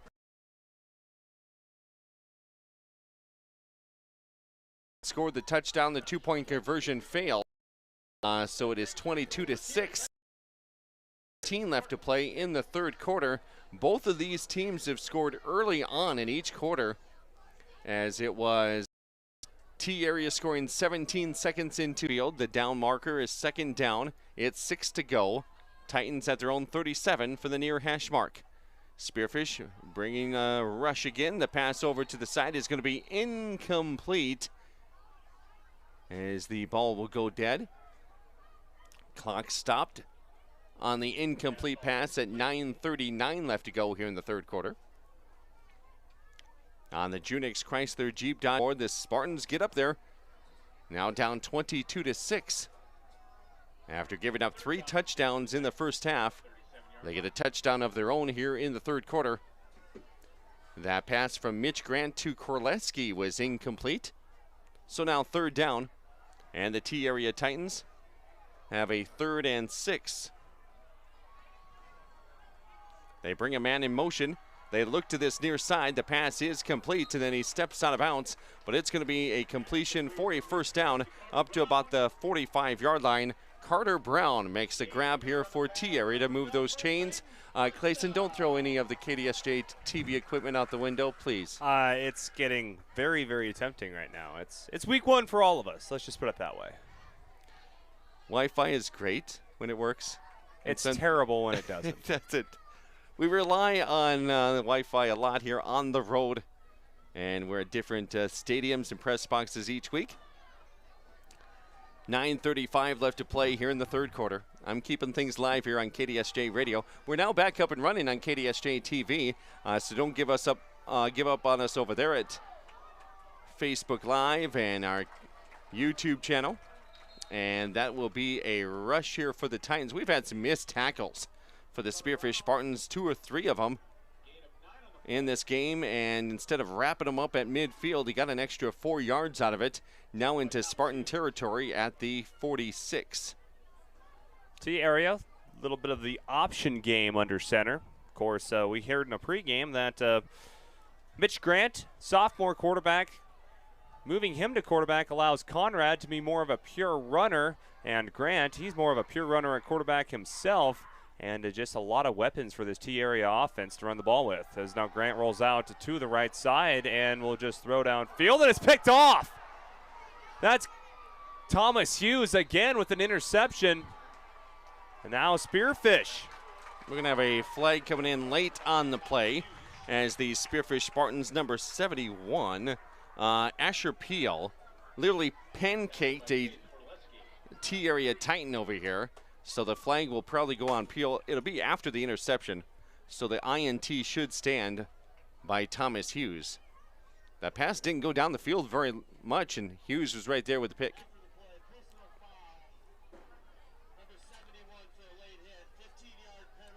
Catch and Peel for a late hit is what they're going to call it as. But either way, penalty against Spearfish. I believe it's their 4th of the day. But still, the interception stands for Spearfish, and that is what you need. You need a stop. You've got multiple stops so far on defense. You had their last touchdown play, I believe it was a fumble forward to Cade Vavruska and run off. And I was ready to jump out the window with TV stuff, but I tried to cover for you. Well, but that was a crazy play, and I couldn't write down fast enough what was going on. Here is Spearfish back on offense, and they will lose some yards thanks to the T-area Titans defense back to around the 20-yard line. So that will be a loss of 7 on the play. 8:41 left to play here in the third quarter as the clock will continue to tick down. It'll bring up second down here in the third quarter. About a 2nd and 17-ish. Ish means 3 yards either way is how we go with it. Now you're doing my math. out of the shotgun. Here's Hughes. He'll keep it. Throw it over here to the near side. It's caught, but probably for a loss. Yeah, they're trying to keep Spearfish and their quarterbacks on the run. That triple option RPO as throwing out to the wide receiver. I believe Spencer Marta. Spencer Marta, sophomore, who's stepped up according to Coach Tom Tees in the offseason, but now Spearfish third in a long while as the quarterback run game has not been working for Spearfish, and now we'll have a flag. On the far side of the field. So it'll be encroachment on the defense. How many yards is that? 5? Yep. Pretty much the same thing as an offsides. So that'll now bring up 3rd and 9. So that helps the Spartans up a little bit, but you still got to try to put together a drive here. They had a 2-play drive last time. Fading away, and the pass is incomplete. T-Area thinks it's a fumble, but the play is dead as the officials blow their whistles. The clock stops as well on that incomplete pass. 7:17 left to go. Screen play up the middle as it was a good play call with the aggressive nature of this T-Area defense. However, there was a linebacker waiting in the wings I believe that was Lathan Lucas, the intended receiver, and right when the ball reached his hands, he got rocked. Passing, Thomas Hughes 2 for 4 with 12 yards. Jack Coette 1 for 4 for 5 yards. Rushing, leading the way so far for the Spartans has been Jack Coette with 32 yards on the ground. Here is the punt taken by T-Area. And T-Area will get it up to about the 38-yard line, near side, and that's where he'll be brought down. And with the tackle there is Spencer Marta. So we mentioned the sophomore's name a couple times here in the third quarter. Back to T-Area, their quarterback, Mitch Grant, 5 a game passing. He's thrown 50 yards through the air and 1 touchdown. His main rusher has been Brenner Conrad, 6 carries for 54 yards. And then top receiver so far has been Carter Brown with a couple catches and 32 yards. Spearfish, you've got a few stops already on defense to begin this quarter. You haven't done much on offense, and now you wonder, if you're a Spartan fan, how much can this second half defense from Spearfish keep up with this running game of T-Area? They've just been hammering you with inside runs and misdirections the entire game. At a certain point, you've seen Spearfish. They've been gashed for a few plays. How long can they keep up this strong run defense? Here is T-Area. They will keep it, and then reading that one, bringing him down in the backfield. Brock Lewis, middle linebacker. I said I liked him earlier, and he's come up with about a half a dozen tackles tonight. There's another one for a loss. It's another misdirection play. You had a wide receiver, slot receiver, going across formation from right to left. Quarterback comes back with a run to the right. Lewis was waiting for him in the hole. And that defensive line for Spearfish, they go with the, let's see, 1, 2, 3 down. Fill up the box here. And I think a pre-snap penalty here. It's going to be another false start on T-Area. And you'll see those in the first game as they try to go up against somebody different for the first time in the last 3 weeks. Get everybody on the same page. So that'll back them up 5 yards. 2nd and 17 here for the T-Area Titans. And we look at our defense leader for Spearfish. Brock Lewis with 6 total tackles, 1 for loss, 5 tackles for Thomas Hughes, and he has an interception. And looking to throw is the Titans downfield, the longest pass of the game so far, and that one will be in stride and caught. Number 8 to number 9. Cameron Hilstead, the sophomore wide receiver. Double coverage. He had the safety Grant Hughes all over him and able to track down the ball, catch it against his chest over Hughes, and a big play through the air for T-Area. If they start throwing the ball efficiently, look out. Grant, a nice pass there to Hillestad for the big gain. And now it sets it up into Spartan territory, 1st down and 10. And Spartan in there, flying in there to make the tackle is Brock Lewis again. He is teleporting all over the field on that middle linebacker position, one of 2 middle linebackers, him and his running mate Lathan Lucas. Starting to figure out this misdirection from the T-Area Titans. 5:15 left to go here in the 3rd quarter. This quarter is moving along at a pretty good pace. 2nd and 9. No, it's 2nd and 9. We're on that side of the yard marker there. And we have one of the Titans come over here to the trainer's table. Looks like he's going to get some extra tape. And here is the handoff for T-Area. They lost the football. Was he down, though? Was his knee down? Nope, that's a fumble. That's an Asher Peel fumble recovery by Spearfish. And now the turnovers starting to plague the Titans. It's giving Spearfish more and more opportunities. Option play over to the right side.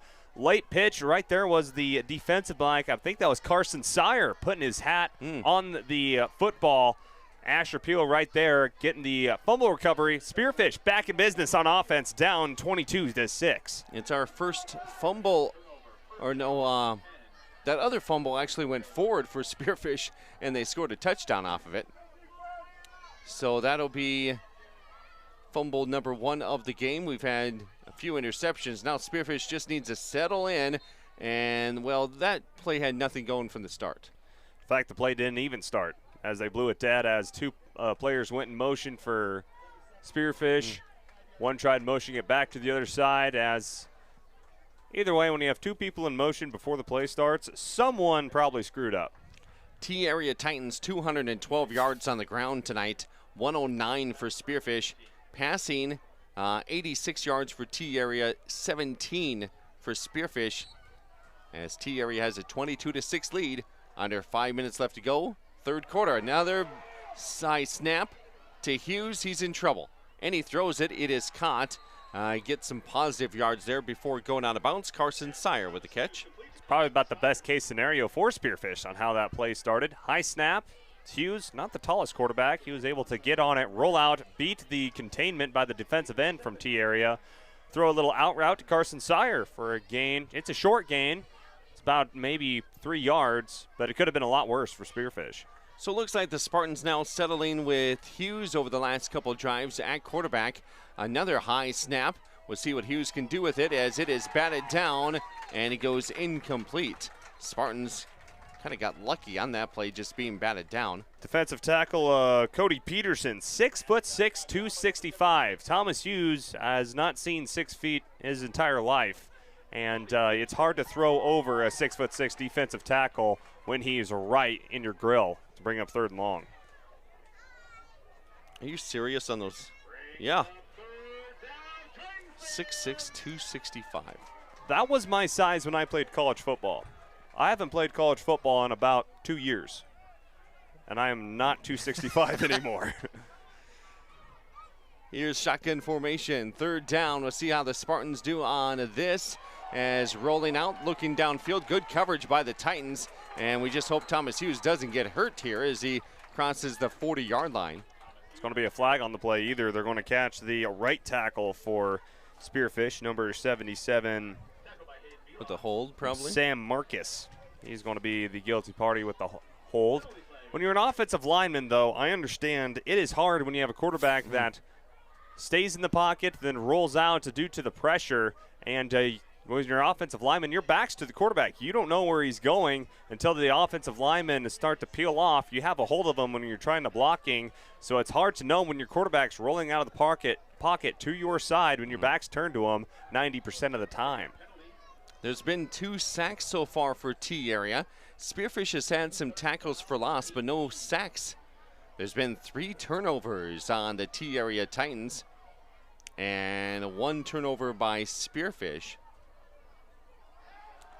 Here is Hughes, and he gets brought down. By the face mask. Oh, I see a penalty flag come in at the end of that play. That would be why. Yes, Hughes, he got out of the pocket, had pressure, and got I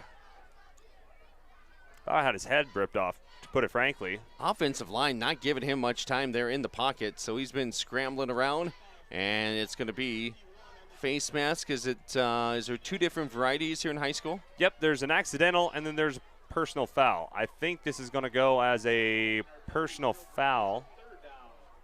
Because a personal foul should mean an automatic first down. They're keeping it at third down, so still going to be third and long, but Spearfish has life on this third down attempt. Can Hughes settle in and make a throw? Because he's been scrambling pretty much the moment he gets the snap. And I know that pressure from the T-area defense is a big part of that. The past few plays, Hughes, if he's running out of the pocket before the receivers make their route.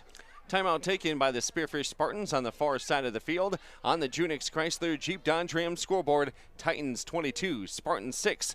We'll be back in 30 seconds on KDSJ Sports. World of few guarantees, Jake's Collision Repair stands behind all of their work with a lifetime guarantee. Jake's Collision Repair uses only original parts made by your vehicle's manufacturer instead of lower quality aftermarket parts. Certified technicians work with the latest state-of-the-art equipment, and Jake's Collision Repair is preferred by most insurance companies and works with all of them. Jake's Collision Repair, 2416 Junction Avenue in Sturgis and 4415 East Colorado Boulevard in Spearfish. Monument Health Orthopedic and Sports Medicine is here when you need us. For the extreme athlete. And back here at T-Area Stadium in T, South Dakota, about a 5-hour road trip here for the Spartans and KDSJ Sports today. Spearfish 1 for 7 on third down conversions. They see a third down now and 13 to go after the timeout. What you not want to see coming out of a timeout would be a false start. Hopefully everybody's on the same page for the Spartans as they get the offensive line ready. Now they're getting talked to by the official. Of course, another reminder that joining KDSJ Sports here, A&W and Spearfish and Walmart. If you use code Spartans25 at checkout at A&W in Walmart, you receive 10% off your order in-store or online through the A&W app. I like that deal. I do too. Is there an A&W in Sioux Falls? There's got to be. Do you think this code works here? Probably not. Probably not. They'll probably give it to another Spartans team out here. But I'm just looking at your poster there, that A&W food. Yeah. Got a hot dog. We'll have a commercial coming up soon. We got onion rings. We're going to close that before we get hungry. Root beer float. Yeah, that's the A&W and Spearfish Walmart if you're interested. Spearfish going to get another. Nope, that is T-Area with another penalty. So they don't know what happened. No idea. No, I think they called it the personal foul variety. So it is 15 yards instead of 5 yards. So it's 5 yards closer. So it's actually a big deal. So now it's third and manageable. So we went back to that face mask was supposed to be a 15-yard penalty. Correct. Okay. Here we go. Pass is almost interception there by the T-Area Titans. That would have been a pick six. Yeah, no, that would have been gone the other way. As Hughes, the wide receiver was open. Cade Vavruska was open in the flat. The defensive back read it, and that ball arched for about 5 business days before it reached the receiver. That had a chance for the defensive back for the Titans. I think that was Griffin Wabinga. Yeah. And now he's dealing with a cramp as he's laying on his back at about the 30-yard line. He stretched out to make that interception, but just was able to bat it down. He's been a good free safety for the T-Area Titans. As we have an injury timeout, we look up at the scoreboard. It's 22-6. We've only one score in this third quarter. That was the second play from scrimmage of the second half here. Spearfish with a touchdown on a wild play where it was fumbled, and then it looked like T-Area was going to pounce on it. Then Spearfish picked it up and took it all the way for the touchdown, and they missed the 2-point conversion. T-Area up 22-6 though, as they have the player come off the field, Griffin Wabinga. So he comes to the near side here, grabs some water. Meanwhile, over on Spearfish's side, we've stayed away from the injury bug here. Hopefully can stay that way. Sounds like the boys were well conditioned in the offseason, lifting a lot, getting their bodies right, here for game number 1. But you can do all those practices and scrimmages and inter-squad stuff. But it's a whole lot different when it comes to night number 1 on the road at a really good T-Area Titans squad. So now 4th down, Spearfish will punt. And he gets this one off. A good-looking punt that will bounce at the 2 and go into the end zone. That so was Sam Marcus, yeah, put a boot into it. He kicked it from about the 30-yard line, and it landed at the opposite 2. I'm going to let you do that math, but I know that was a long ways in the air. He's punt. This is not good when you punt this many yards, though. Sam Marcus tonight has punted 5 times for 223 yards. That baby went 62 yards. Holy cow. And there's been 1 touchback, only 1 return. So Marcus has flipped the field if he can here for the Spearfish Spartans.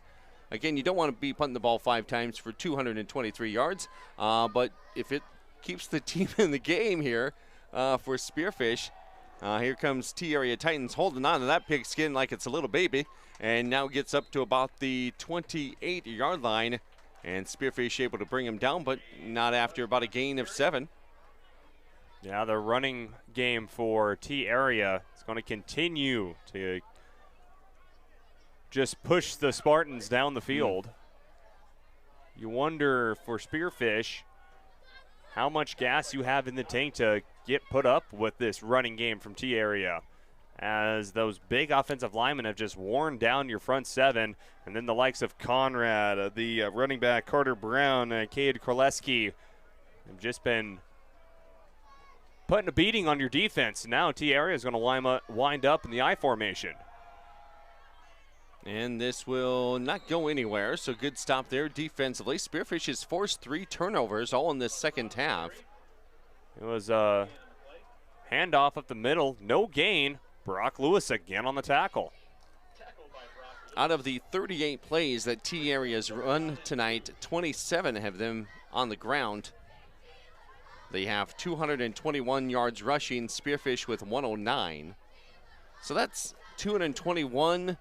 They're averaging about almost 8 yards a rush. Here they go under center here on 3rd and short. And it's going to be a quarterback sneak that it will easily get the first down. In fact, if you get 4 yards on a quarterback sneak destined for a yard, we're looking like the Philadelphia Eagles out here. So first down for T-Area as they're going left to right of what is left of this 3rd quarter. 2 minutes and 10 seconds left to go. Spearfish defense is just looking over to the sideline, make sure personnel-wise nobody's going in or out, so no rush of bringing in anybody. But this does wear you down. Plays like this does give you a little bit of time to catch your breath, but you look over, T-Area has another first down, and they still have a 16-point lead.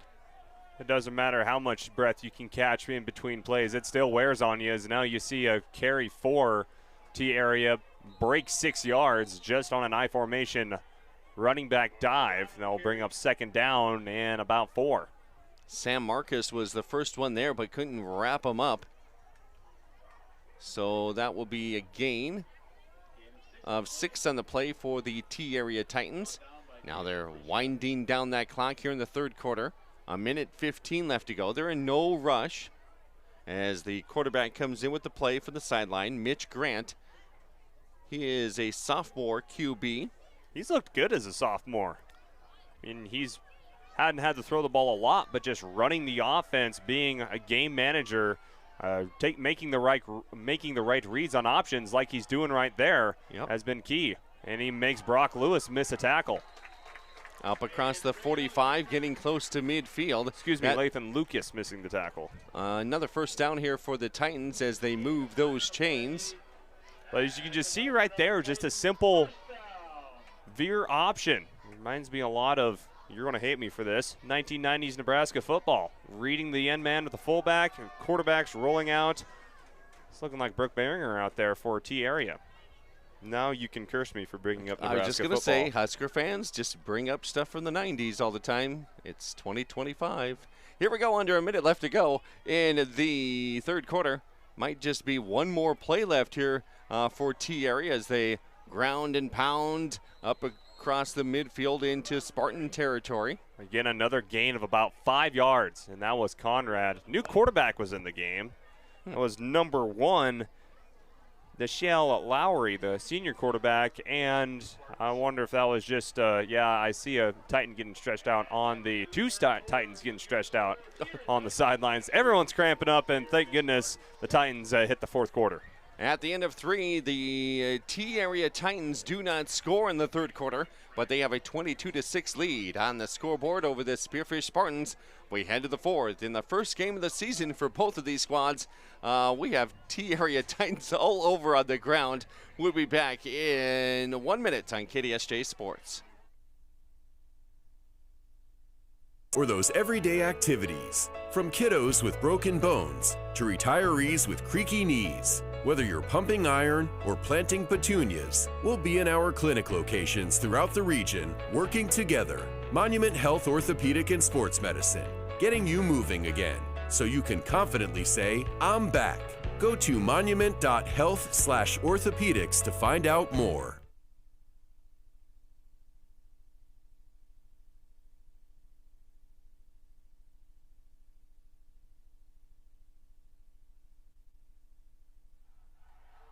Before we get into our stats, just thinking about things, I think 3 turnovers by T-Area in that third quarter. They did not score a single point, and they still lead 22-6 T-Area over Spearfish on the Junix Chrysler Jeep Dodge Ram scoreboard. I'll get to it right after this play as we have a running back dive up the middle from the I formation. Lathan Lucas on the tackle. The ball might have hit the ground, but even if it did, T-Area got on it for a gain of about 1. So good tackle that time. Shoestring tackle by Lathan Lucas, the middle linebacker. Speaking of 1, number 1 for T-Area still out there as quarterback, Dashel Lowry. As we see number 8, Mitch Grant, the sophomore, is getting tended over here on the near sideline with the cramp. As we look at our Junix Chrysler Jeep Dodge Ram scoreboard, Sturgis up on number 3 Brookings 14-7 in the second quarter. Yankton has pulled away from Huron 41-24, ending of the fourth quarter. Mitchell over Douglas 37-0. Titans have the football 3rd and 5 from around midfield as they go right to left here in the third quarter. He has stopped short of the first down with the carry that time, number 23, Cade Korleski. Here's your stats through 3 quarters. Let's see, T-Area with 13 first downs, Spearfish with 6. Rushing yards, 243 for T-Area, 109 for the Spartans. 86 passing yards for T-Area, 24 for Spearfish. And again, T-Area has fumbled the football once, and they have thrown 2 interceptions. And they are still up 22-6. It's going to be a simple handoff to the fullback on 4th and short, and he did not even get close. Lathan Lucas, middle linebacker. He's starting to come up big in this fourth quarter for Spearfish as it was a handoff to the fullback on 4th and 1. Spearfish sold out for the run up the middle, and they gambled correctly as they turned the Titans over on downs, and now they only have a little over 10 minutes to make up a lot of ground offensively. Spearfish has 2 turnovers, 1 interception, 1 fumble. And we go to the leaders, Spearfish rushing so far. Cade Vavruska leads the team in rushing with 62 yards. On a fumble. On a fumble for a touchdown. So that's how that one played out in the start of the third quarter. And here is Spearfish. Throwing it over here. That's going to be incomplete. Leading, receiver is Vavruska with 1 catch for 11 yards. Thomas Hughes at quarterback, 3 for 7 for 19 yards. He's thrown 1 interception, no touchdowns. Jack Coette, 1 for 4, no interceptions, no touchdowns, 5 yards passing. Leading tackler Brock Lewis with 9, 2 for loss. Incomplete pass on first down is going to bring up 2nd and 10 for Spearfish. It's just going to be a handoff to the outside. Mick Bosch having to cut it up. Now he has a little bit of running room. Breaks forward for a gain of about 5 yards. Brought down by a host of T-Area Titans. And one of those tacklers for T-Area, number 5, that was Bowenberger. And now we have a Spartan on the ground with a cramp and a flag on the field. Mick Bosch, 5 carries now for 24 yards. Brings up third down at around midfield. That was Lathan Lucas, the starting tight end and middle linebacker for the Spartans, getting help off the field. Yeah, you can definitely, by the way he's walking, it is cramp-like as... See the T-Area Titans have still tending to their starting quarterback, Mitch Grant, over here. As they're going to back up Spearfish. I believe there'll be probably a holding call on the Spartans. It's going to be replay second down, so that never mind. Blindside block by the Spartans. It's going to back them up clear to the 30-yard line with first down on the opposite 45.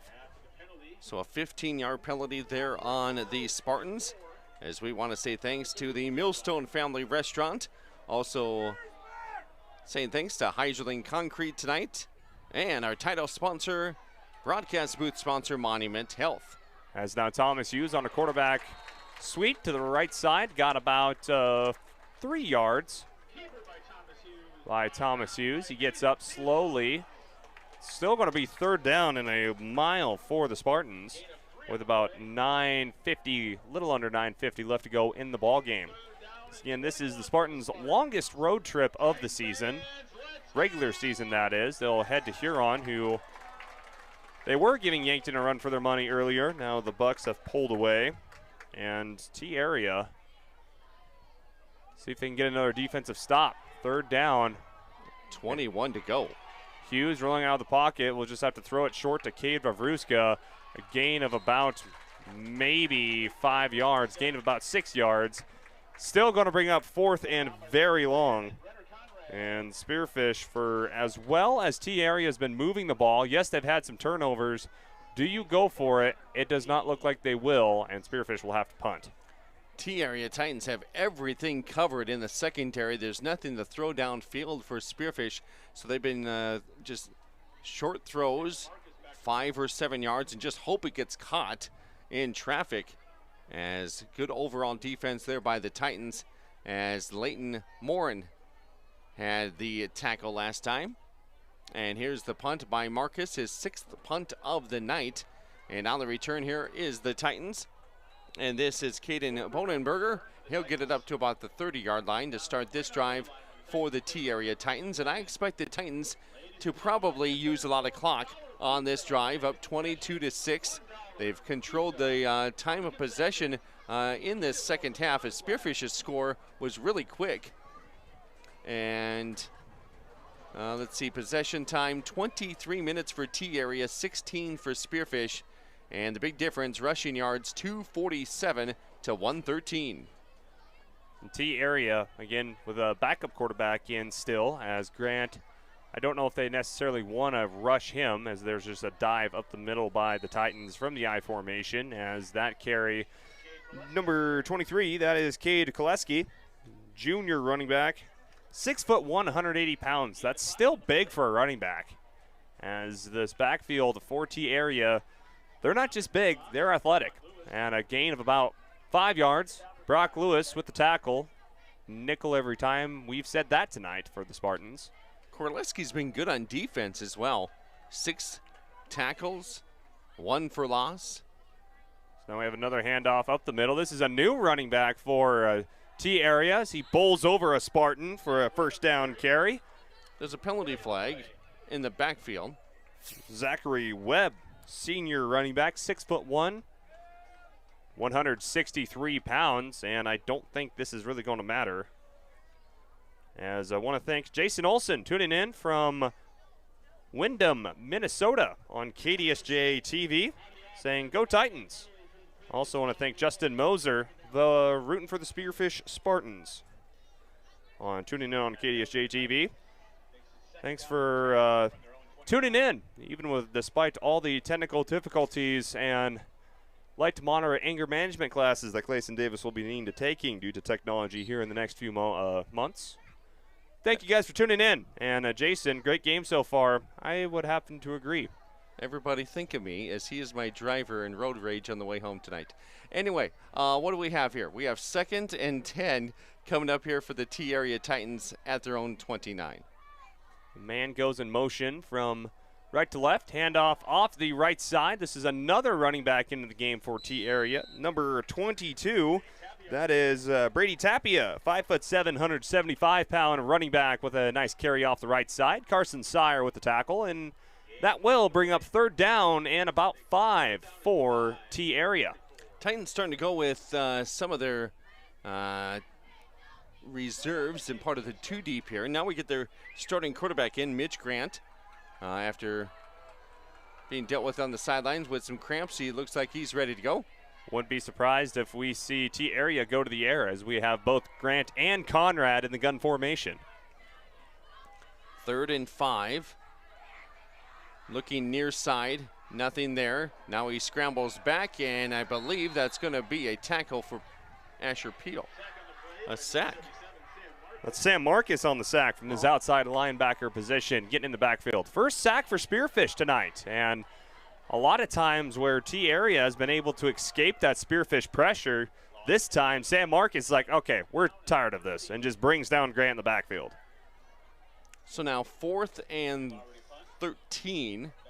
So special teams come on for both teams. And T-Area is going to use some of the clock here before they punt it. If you're Spearfish, you need to score on this drive. Yeah, it's a short, high punt, and it will be dead at about midfield. So about the 49-yard line, but good field position here for Spearfish. You got to put together a drive, as you Clayton have to. said. It is. You're running out of chances. By the time Spearfish, they have been able to get it in chunks like they did versus T-Area last season, and you haven't had any explosive plays minus that Cade Vavruska fumble recovery for a touchdown. And if you're the Spartans, again, for about the rate that T-Area has been able to run the ball, has been able to control the game, for how slow it statistically takes Spearfish to drive down the field, you have to score on this drive. And this has been a fast-moving game. There's right now no injury timeouts. We don't get any immediate timeouts, but we will have a flag. We'll have a penalty timeout, though. And we say thanks to West River Cooperative Telephone, Grand Electric, also South Dakota Attorney General's Office, Division of Consumer Protection, and thanks to Butte County Equipment in Belfouche, bringing you some of the coverage. We're just getting started. This is the first full week of fall sports. Tuesday we had volleyball in Belfouche. Last night we had college football at Black Hill State. Tonight, Spearfish on the road. Here's a pass down the field. Dangerous catch. Yep, Cade Vavruska jumping over 2 defenders with the reception. And now Spearfish showing a little bit of promise on that offense. And now they'll try to maybe try to speed things up as we dip under 6 minutes left to go. Thomas Hughes has been taken over as quarterback here, and no huddle, and away we go. They're into the red zone. Here's another pass from Hughes. This one is going to be thrown out of bounds. So far, Hughes 5 for 11. He's thrown 1 interception, 47 yards through the air. The one score for Spearfish in this game has been a, that fumble recovery and scored for a touchdown by Cade Vavruska. That was early on in the third quarter. 45 seconds gone by in the third quarter. Nobody has scored since. So now we see Hughes dropping back. Quarterback draw. You're able to scoop by 1 defender. Thomas Hughes makes a play. He's got a block, and he's got a touchdown. No yellow flags on the field that I see. It was just a simple quarterback draw. He was one-on-one with the linebacker, made the linebacker miss, and Spearfish, they're not done yet. They still got something to say left here with about 5:26 left to go in the contest. They are now trailed by 10. They've shut out the T-Area Titans in this second half so far. They get that touchdown. Now they're trying to figure out, do they go for 2 or go for 1? As we do the math, right now it's 22-12. Oh, no. There was a flag on the play. Is that play coming back? Yep. Well, they took long enough to make that call. Did you see a flag on the field? I did not see a flag. I did not see a flag on the field as well. And you zoomed in on the camera, too. Yeah. Couldn't see it. Oh. No, well. I mean, I'm not saying I'm right all the time, though I'd like to think I am, but I could have swore. Okay, well, let's just score in this play. Here's the pass from Hughes deep into the end zone. It's Vavruska with the touchdown. Thank goodness. No matter what life throws in your direction, Vavruska Dana can jump. We saw him dunk in the boys basketball season. That was a 50-50 ball. Nice pass from Hughes. You can probably see it on the Tropical Smoothie replay over on KDSJ-TV. Spearfish reminds you to make you can. That was quite a grab. I don't have to update my scoreboard. Did Vavruska make that catch in Watertown? That is still under questionable review. I think that will be under review for about the next 5 years until people forget about it. That was in overtime. And I think he made that catch. Well, he gets the Spartans a little bit closer, so we'll keep it at 22-12. Good job. You don't have to redo your scoreboard over there. Yeah, I was struggling trying to sort through where to find my scoreboard to adjust it. So they are going to go for 2, but you're down by 10. And will they get the 2 points? They throw it, and it is caught for a 2-point conversion. Hot dang, Spearfish. They're not done yet. Hughes Make that now. Makes the throw to, who was that? I think that was Cade Vavruska again. Attaboy. 22-14 if you keep it track at home on the Junix Chrysler Jeep Dodge Ram scoreboard. Spearfish has scored 2 touchdowns here in the second half. We update our stats now. Thomas Hughes, 6 of 12 for 58 yards. Now 1 touchdown and the 2-point conversion. Let's see. That drive was, let's see if I can go to my drive scoring summary for us. That was a 11-yard touchdown pass from Thomas Hughes to Cade Vavruska. That was a 4-play, 49-yard drive as they started it off right at midfield there. And that took 39 seconds. That's what you want. As you're down by 2 touchdowns. Now you're down 22-14. 5:19 left to play in the fourth quarter. We're getting interesting here, folks, in T. Well, we have a time to wait. Looking at the Junix Chrysler Jeep Dodge Ram scoreboard. Cody, did I ever mention that Wall is going to be pretty good this year? Yeah. It's 53-6 over the number 3 ranked Hardin County Bison Ranchers in the second quarter. Ooh. Well, Coach Wallman's squad is good, but the Wall Eagles are great. And that one, let's see, brings out T Area Titans now here on offense. If you're looking here on the KDSJ-TV, you might have just seen a bomber go over our stadium here. That's what that was? That's what that was. From my point of view, I could hear it, but. And you might also see that it looks like it's raining, but it's not. It's been nice conditions here in Spearfish or in southwest Sioux Falls. And, yeah. I don't know what kind of bomber that was, but it shook the press box. And maybe did they do that every time the Spearfish Spartans score, maybe? 22-14. Spearfish needs a stop here. Gain of about 5 on first down by T Area. 4, that is. 2nd and 6. I believe that was number 25 for the Titans, Carter Brown with the carry. Brings up 2nd down and about 4. We'll see how much 2nd down and 6. Strength is left here for the D-line for the Spartans. T Area is going to use some of this clock on this 2nd down. It's going to be an option play to the outside, and there goes Grant. He makes a cut and will have to be brought down after a great run by Grant. Again, it's just that veer option play that T Areas ran to pretty much clinic tape here tonight. And Mitch Grant, sophomore quarterback, moving the chains and, more importantly, burning that clock for the Titans. Sire with the tackle. I thought maybe he would get called for the face mask, but he is not. Meanwhile, San Marcos looks like he's hurt his hand or his arm. He sprints off to the far side of the field. So Spartans got to make sure they got 11 guys out there and the right personnel as the T Area Titans are about ready to attack. Another I formation set for T Area. From their own 44. Handoff up the middle, gain of about 3 yards. This time the other running back for the Titans, number 23, and that is Cade Kraleski. Mick Bosch in there on the tackle for Spearfish. So again, tick, tick, tick goes the clock. 3:38 left to go. Titans up by 8 points. They've had 3 turnovers tonight. Spearfish, I think, has had 2, 1 fumble, and they've thrown an interception. So now we have another handoff up the right side. This is good stop there by Spearfish. Running back, that was Brown. Again, a host of Spartans coming in. Brock Lewis, Lathan Lucas. Vavruska. And a timeout by Spearfish here to bring up a 3rd down. And about 7 for the Titans after the end of this timeout. We'll take a 30-second break and be back with more of Spartan football on KDSJ Sports. Is dental health a top priority? Putting off small problems now can lead to big ones later. We are small enough to feel like family, but big enough to bring you the latest technology. Before your lives get too hectic with school, sports, and other extracurricular activities, schedule a comprehensive exam now. We love our patients. Celebrating 50 years of dentistry in Spearfish.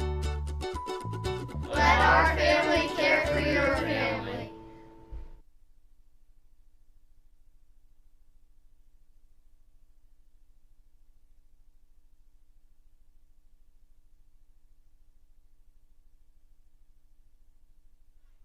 From the Monument Health Orthopedics and Sports Medicine broadcast booth from T-Area Stadium. Coming up on a 3rd and 6 here for the Titans as a timeout called. We're back onto the field. Spartans on defense, down by 8 points. 3:14 left to go in regulation. Now that double wing formation again from T-Area, what they major in. Will we see him go to the air? It's just going to be a play action pass over to the other side, down the field. Man wide open, and he dropped it. Right through his hands. Big play there, so that'll bring up now 4th and 6. Would have been a 1st down for the T-Area Titans in the middle of the field, but he dropped it. Cade Koleski, the intended receiver. There wasn't a Spartan within about 10 yards from him. Right in the middle of that defense, Spearfish tried selling out for the run again, and now that 3rd down stop for Spearfish. They're only down by 1 score, down by 8. With 3:09 left to go, Spearfish very much alive in this game. They were down 22-0 at halftime. Here is a punt by the T-Area Titans. Dashiell Lowry, also their backup quarterback. So now this will give the Spartans one more chance. It's all you ask for in the 4th quarter, be within 8 points. So 22-14 is where we're at. Not sure where to place the football. Be about the 31-yard line. So Spearfish, this is pretty much your last drive to tie the game. You got a ways to go, 69 yards to get a TD, and you need a 2-point conversion. Titan fans are coming to their feet here. We'll see if Spearfish can quiet them down. As Thomas Hughes in the quarterback is in the gun. Quarterback drop back. He's going to just run a quarterback draw again. This is nice play. Cuts up the middle, gain of about, say, probably 8 to 9 yards just on a simple quarterback draw from Thomas Hughes. We have not seen Jack Coet the rest of the game. I don't see a number 8 on the sidelines. I don't know if he was injured or not. We don't get injury reports, but it's going to bring up 2nd down and 1 for the Spartans. He was in the game earlier, was 1 for 4 through the air, and has had 8 carries for 32 yards. Here's Mick Bosch. I'm going to double check the numbers on the players to see if he had to change his jersey. I don't think so. As Mick Bosch, gain of about 3. It's going to be a 1st down carry. Clock keeps moving, though, with now 2:27 left to go in the game. Mick Bosch stays in the backfield with Thomas Hughes. 2 wides to each side. Now here comes Lathan Lucas in motion into that tight end position. Snap back. Hughes out to steps up in the pocket, rolling out to the left. He's just going to take it himself and will smartly run out of bounds. Stops the clock at 2:09 left to go in the ball game. I heard a T-Area Titan fan just below us. Look for number 11. Cover number 11. Number 11 is Cade Vavruska for the Spearfish Spartans. He's been known to making game-tying touchdown passes, that is. So we'll see. He's on the near side here as a receiver. Now we got a fumble, and Spearfish able to recover it. Back at the 40, loss of about 3 yards on the play. Now brings up 3rd down and in round 6. Another slippery football as Thomas Hughes lost it. Now it's going to bring up 3rd and about 7. Spearfish looking over to the sideline. Again, I don't see a play clock around the stadium here, so they're probably gonna, let's see, the clock is ticking down. 1:35 left to go here in the 4th quarter, and Hughes gets brought down, and then a fumble backwards, and it'll be the T-area Titans with a big play there. Sack on the play by that defensive end again. Hayden Biales, 6'3", 210-pound defensive end. He has been a monster in the backfield for the Titans the entire game, and when the Titans needed it most, when their backs were against the wall here late in the 4th quarter, that front 7 who gave Spearfish fits and has been the story of the game comes up with a monster sack. So a strip sack. Now 4th down and 17 to go for Spearfish. You're back at your own 30-yard line. There is only 1:23 left to go in the 4th quarter. I'd say go for it. You have no option. This is your last bet. T-area gets the ball, they knee it, and they win the game. If you're Spartans, this is your last hope. Vavruska set up here on the near side. We'll see if both teams are ready, and nobody calls a timeout. We're going to go with it. Here is Hughes. He'll throw it up in the air. And it is caught by Spearfish right here on the near sideline. Nice grab, number 5, Carson Sire. Just a corner route by Carson Sire. Had his toe right along the sideline, makes the catch, moves the chains for Spearfish, and more importantly, keeps them alive in this ball game. How about a 4th down conversion there for the Spearfish Spartans? They are now 1 for 2 on 4th down. They were 1 for 10 on 3rd down conversions, but a little bit more life here. Just over a minute left to go in the game. Down by 8 at midfield. And here is Hughes. He'll roll out. Right-hand throw, and that is going to be caught. It was deflected by one Spartan, and then caught by another. And who was it? Cade Vavruska again. Fine number 11, Dad says below us. And he makes the catch. It was, I think, tipped by one of the Spartans. It was on the other side of the field, but Vavruska with the catch and stays inbounds. It just keeps the Spartans alive. They had a 4th and a mile moments ago, and now Hughes will just spike it on 1st down to stop the clock with 58 seconds left to go with the Spartans right at the 35-yard. Now we have a flag on the play. After the play was blown dead after spiking the football, so they'll give up 1st down. It'll be now 2nd and 10 for Spearfish. Are they going to call ground? They can't call grounding on this. Well, we'll certainly find out. I don't have a 10-second delay, Clayson.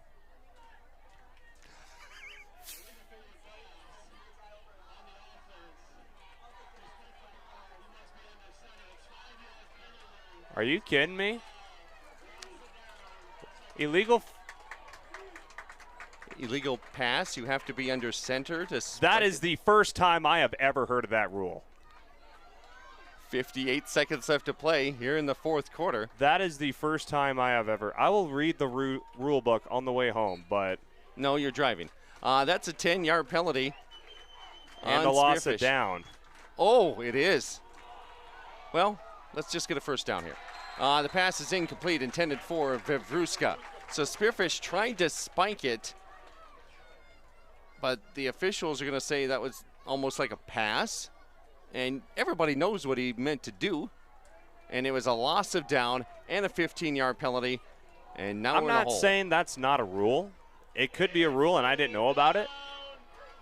But that is the first time I have ever heard that even be a thing. And now it's 3rd and long. Here is Hughes keeping it inside the 40. And the ball may have come loose. He was down. That's not going to stop the clock, though. Under 40 seconds left to go. Can't spike you. You have to run a play. It's 4th down and about 20 to go.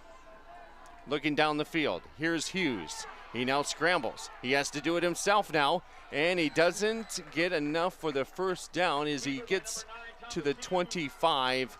He needed to get to about the 22. I don't know why you don't throw it.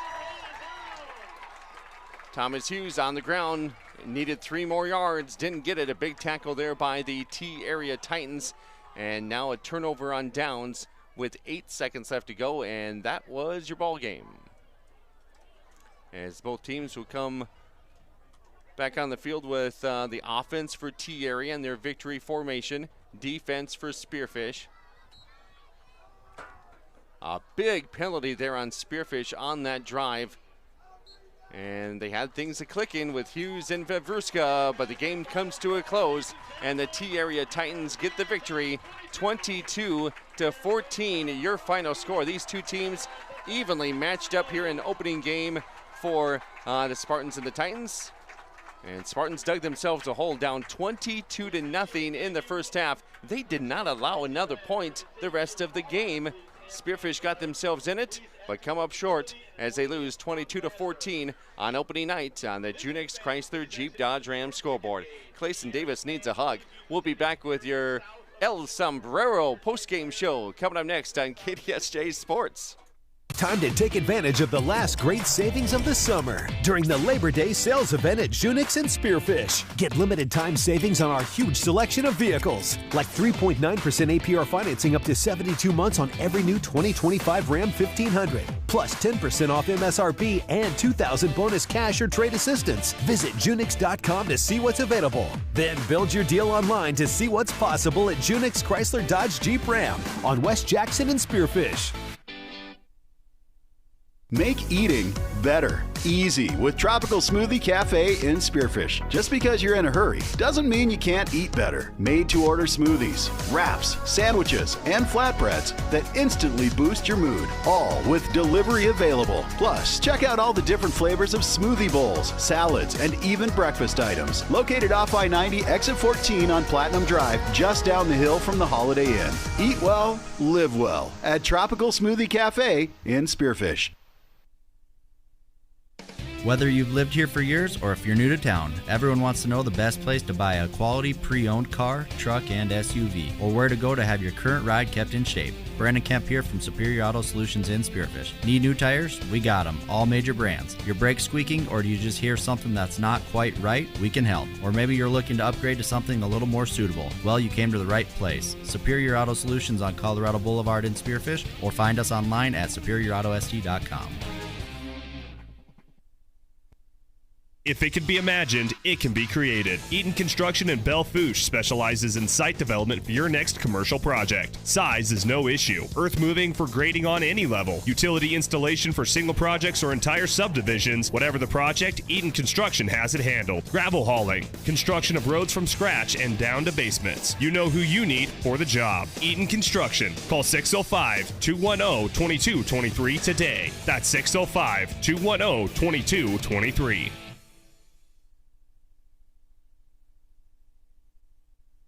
And back here at the Monument Health Orthopedics and Sports Medicine broadcast booth, a pretty good game when you come down to it, 22-14. Number 4 ranked T-area gets by number 6th ranked in the preseason polls, the Spearfish Spartans. Spartans were down 22-0. They didn't allow another point from the second quarter on. They were right in it to the final possession, and they were marching right down the field. Vavruska had some nice catches. Thomas Hughes pretty much put the team on his back there on that drive, but then just came up short and lose 22-14 as unsuccessful on that final drive. Spearfish, they had themselves multiple opportunities, and Thomas Hughes able to find Carson Sire on the sideline for a 4th and long conversion. Then that wild play where Cade Vavruska caught it on his back when he was falling down to move the chains again. Spearfish then went up to spike it. They were under in the gun when they spiked it, so they called it illegal forward pass. I'm going to be honest, I didn't know that was a rule. It could be a rule. I will research that, but it was either way. The penalty was called, and Spearfish had a 10-yard penalty. More importantly, lost a down.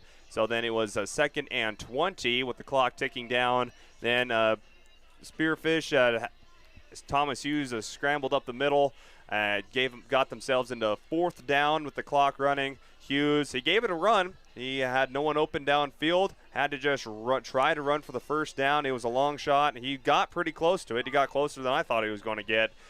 Tackled at right about 3 yards short of the 1st down. That was 4th down. The game was over with 8 seconds left to go. And T-Area, after getting ahead 22-0, they just controlled the rest of the game. Almost seemed like they let their foot off the gas too early. Spearfish stormed back in this game, but in the end, it was the Titans defending their home field, going 0-1, beating the Spearfish Spartans. Here's a scoring summary. In the first quarter, the first score of the game was 17 seconds into the game. First play from scrimmage, Mitch Grant, the quarterback for the T-Area Titans, a sophomore, a 60-yard touchdown run. The point after was good. That was a one-play, 60-yard drive that took 17 seconds. 7-0 before we got settled in here at T-Area Stadium. That would be your only score of the first quarter, as T-Area was up 7-0. Then T-Area would score again in the second quarter early on, about a minute 44 gone by. Brenner Kennard, the Conrad, the big guy, about 6'3", 250-ish pounds. Roughly, 230, 6'3", 230. Still a big kid. He was quarterback at times last year. He's a running back this year. Conrad with 22-yard touchdown run. The point after they went for 2, they get that. So it was 15-0 in the second quarter with 10:16 left to go. That capped off a 6-play, 67-yard drive. Took 2 minutes and 44 seconds off the clock. Still to go in the second quarter.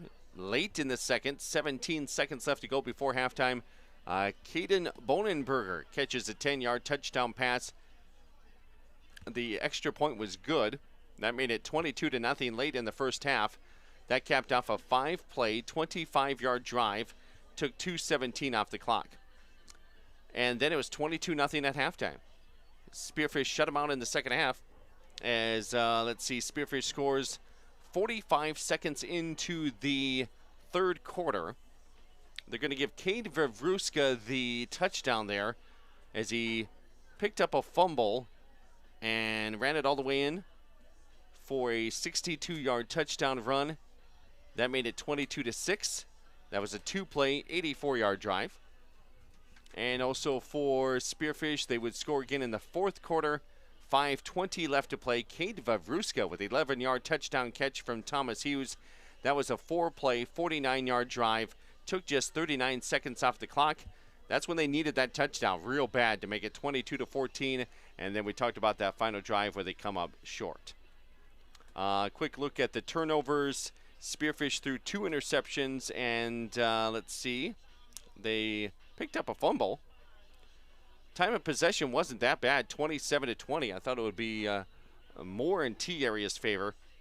14 first downs for T-Area, 12 for Spearfish. And also the big thing on the ground, T-Area 276 yards on the ground on 43 carries. Spearfish ran the ball 32 times for 150 yards. Passing 101 for Spearfish, 86 for T-Area. And penalties, 10 penalties on Spearfish for 82 yards. 10 penalties as well on T-Area for 57 yards. And individual leaders, I'm going to send it over to Clayson Davis. Starting off with T-Area on the ground, and they were led by their sophomore quarterback, Mitch Grant, 104 yards on the ground on 10 carries and a touchdown, 10.4 yards a carry. Carter Brown, running back, 13 carries for 64 yards.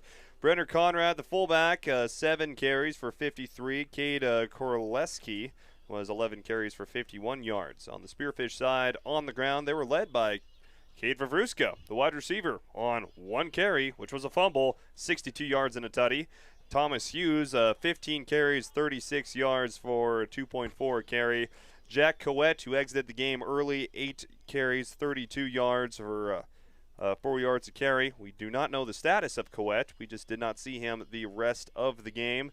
And for as talented an athlete as Coet is, you can only imagine that probably something happened to him. And he missed pretty much most of last year with injuries. So we want to get an update on Coet when we can. So stay tuned to KDSJ Sports on YouTube and on Facebook and on radio for that.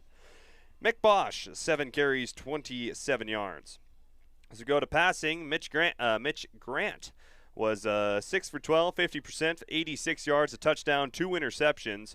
Meanwhile, Thomas Hughes was 8 for 15, 96 yards, a touchdown, and an interception. Jack Coet was just 1 for 4 for 5 yards. Meanwhile, leading receiver for the T-Area Titans was Cameron Hillstad, 1 catch for 36 yards, 2 catches by the running back Carter Brown for 32 yards. Caden Bowenberger, 1 catch, 10 yards, and that touchdown. Meanwhile, for Spearfish, Cade Vavruska, the leading receiver. Vavruska really did it all for the Spartans. 5 catches, 68 yards, and a touchdown. Carson Sire, 2 catches, 27 yards. Hughes with a catch for 5. Spencer Marta with a catch for 1 yard. Let's go to defense. Starting off with the T area, they were led in tackles by Cade Korleski. 8 tackles, 1.5 for loss. Carter Brown had 6 total tackles. Chase DeBoer had 5, as well as Leighton Moran with 5 tackles. Brock Lewis, first start as a middle linebacker, and he led the entire game in tackles. 12 for the junior, 2.5 for loss. Next was Cade Vavruska, 7 tackles. Carson Sire and Mick Bosch both had 5 as well. And that's a look at some individual stats from this contest. And we had your scoring summary and also last drive recap as the Spartans come up short here tonight, 22-14 on the Junix Chrysler Jeep Dodge Ram scoreboard. And let's see, that I'm just looking at our penalty there. They called it an illegal forward pass. Okay. That was a 5-yard penalty, but it was bigger because it was a loss of down as well on that final drive. We'll come on back with your Junix Chrysler Jeep Dodge Ram scoreboard as we continue with the postgame show brought to you by El Sombrero. Quality food at a fair price. That's what you expect, and that's what you'll get at the Millstone Family Restaurant in Spearfish. Perfect for breakfast, lunch, or dinner, or to grab a bite to eat before or after the game. Choose from daily specials, and a trip to the fresh soup and salad bar is always a hit. Plus, the Millstone can accommodate larger groups, like buses or your next meeting in their private party room. So, if it's just you and a friend or the whole team, get a great meal at a great price. The Millstone Family Restaurant in Spearfish. Dry, safe, secure, and affordable. That's what False Bottom Creek Containers and Storage is all about. New or used, multiple size and door options. We've got the perfect storage container for you, and we can even deliver it with no special equipment needed. You can buy or rent, it's available on-site, or we can bring it right to you and set it up where you need it. We offer flexible storage for every need, and Kelly the Container Queen is in the office and ready to help. Give us a call today at 605-641-1555 or visit our website at fbccontainersandstorage.com. It's not one, but 2 great locations in Spearfish to gas up and get what you need on the go. Exit 8 and Exit 14 Speedy Marts offer everything you need so you can get in and get out and get back on the road. Find your favorite snacks and a cold drink, or maybe something fresh from the kitchen or in the cold case. It's all homemade right here. And Exit 8 and Exit 14 offers top-tier fuels from Phillips 66, so you get the most from your transportation. Exit 8 and 14 Speedy Marts in Spearfish. Right off the road, right on the money. For 20 years, there's been a better alternative for car repair in Spearfish and the Northern Black Hills. It's Auto Doctor, with their 2 ASC-certified mechanics who each have over 40 years of experience, and their state-of-the-art facility. They'll treat your vehicle like it's theirs. From mechanical repairs, brakes, alignments, tires, AC work, and more, Auto Doctor also provides advanced diagnostics. From Audis to Volkswagens, if your car is ill, we're the pill. Auto Doctor off Exit 14 Heritage Drive, Spearfish. The Gold.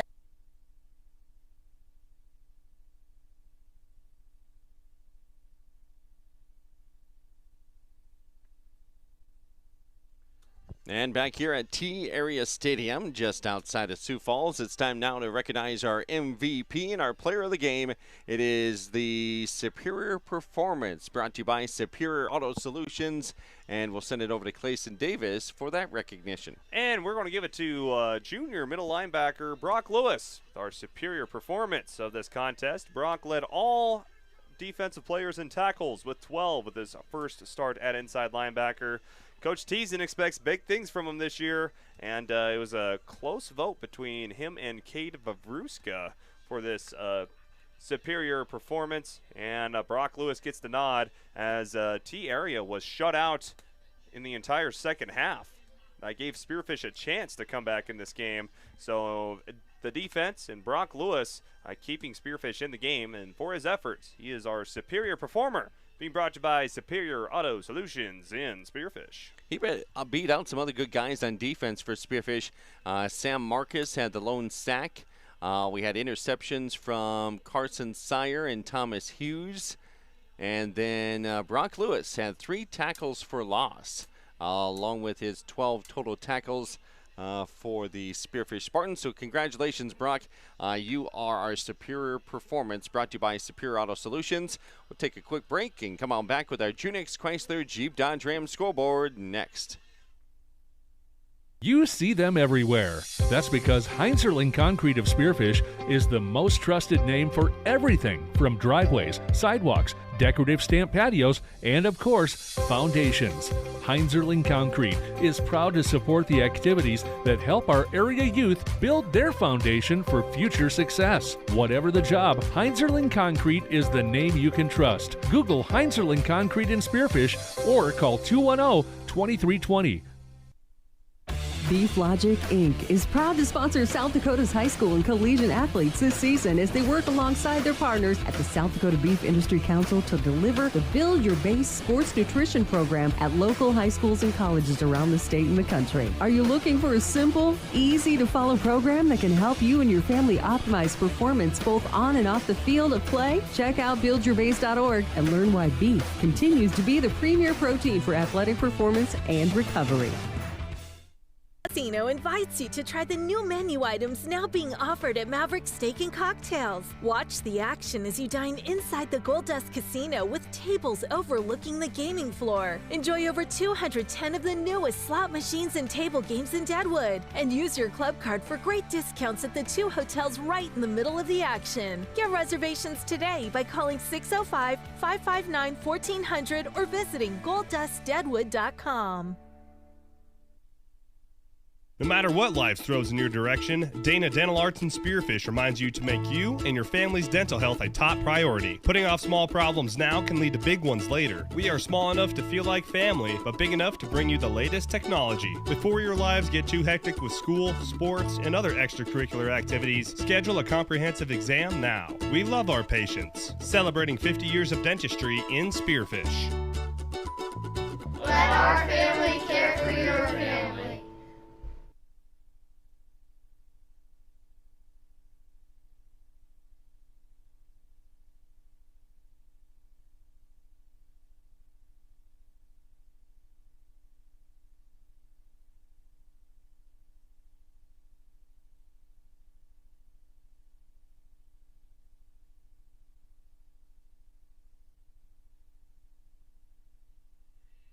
Well, we are wrapping up the first of 9 Spartan football games that we'll have here on KDSJ Sports this fall. And we were entertained there late after the Spartans spotted 22 points to the T-Area Titans.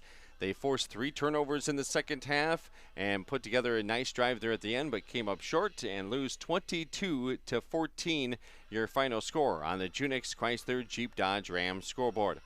From our game summary and stats and our player of the game, now we go over to the Junix Chrysler Jeep Dodge Ram scoreboard. Clayson Davis over there at KDSJ-TV has that. Let's start off with Class 11 AAA in their first week of action. Number 1, Sioux Falls Lincoln Patriots rolled over Rapid City Stevens 62-14. It's Harrisburg over number 5 O'Gorman 24-19 midway through the fourth quarter. Class AAA number 4 ranked Sioux Falls Jefferson at Watertown, breaking in their brand new stadium, and it's Jefferson all over the Arrows 30-7 at halftime. Number 1 Brandon Valley over Sioux Falls Washington 13-0 at the start of the third quarter, and Rapid City Central with a brand new head coach up 14-0 over Sioux Falls Roosevelt at O'Hara Stadium over back there in Rapid City. As we go over to Class 11 AA. Your score here tonight on KDSJ, it was T-Area over Spearfish 22-11. Sturgis, they still have a 14-7 lead over number 3 Brookings with 9 minutes left to go in the third quarter. Also, Yankton took care of Huron. That game was close late, but number 2 Bucks took care of the Tigers 41-24 in Tiger Stadium. Mitchell dominating the Patriots at halftime 44-0 at the midway point, and we don't have a score update yet from Pierre and Aberdeen Central. Let's go to 11A. Madison over Belfouche 28-0 in the third quarter. It was Tri-Valley dominating Custer 53-3 in that 50-point win. A battle of top 5 teams in Class A. Sioux Falls Christian beating West Central right now in the third quarter 21-0. And Canton up by 20 going into the fourth quarter over Rapid City Christian.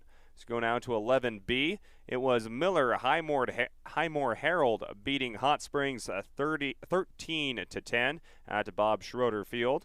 It was St. Thomas More taking care of another top 10 team in Class 11B, Mount Vernon Plankington 29-8. Sioux Valley beating Clark Willow Lake 22-0 at the end of the first half in Class 11B. And it's number 4 Wagner beating the defending state champions at 11B with 2 minutes left to go in the third quarter. Wagner over Winner 20-14, and they have the ball. Let's go to 9-man football. Cody? Yep. My alma mater wasn't the only one struggling today. Hill City up 36-0 over Lemon McIntosh in the third quarter. And number 2 Hamlin came back over number 5 Hanson as the Chargers were down early in that contest. Hamlin beating Hanson 29-23. Gregory taking care of a really good 9-man squad, and Trip Delmont Armor AC/DC. We're going to go with that. I'm not going through the entire team. 45-0. And it was Elkton Lake Benton beating Viborg Hurley in Class 9 AA 35-0 there with 3 minutes left to go in the third quarter. Bennett County up 14-0 over New Underwood. Let's go to 9A football. Cody, did I ever mention that Wall was going to be good this year? Yes, sir, you have. At 60-20 at halftime. Wall over Harding County Bison. Good, I took the over. I should have done the same. Kadoka area up over Lyman 12-8. It is Alcester Hudson over Centerville 26-14. A pair of top 5 teams there. Wagner all over Gettysburg 41-0 at halftime. And in 9B, anything we need to find that we haven't covered? Sully Buttes over Burke 56-7 at halftime. That's a look at your Junix Chrysler Jeep Dodge Ram scoreboard here on KDSJ. A busy night from border to border from the Black Hills all across the 11 AA scene, and some good football games and, well, some blowouts. We had a good game here, 22-14. People will see this score and say, ooh, Spearfish hanging right there with T-Area Titans. Spartans are going to be right up there, I think, in the top 5 of Class 11 AA throughout the season. T-Area Titans wanted to hit somebody different tonight, and they did right off the gates, getting up 22-0. Maybe letting the gas off the pedal a little bit, but they really got after Thomas Hughes a lot there in the backfield, and Spearfish unable to sustain drives.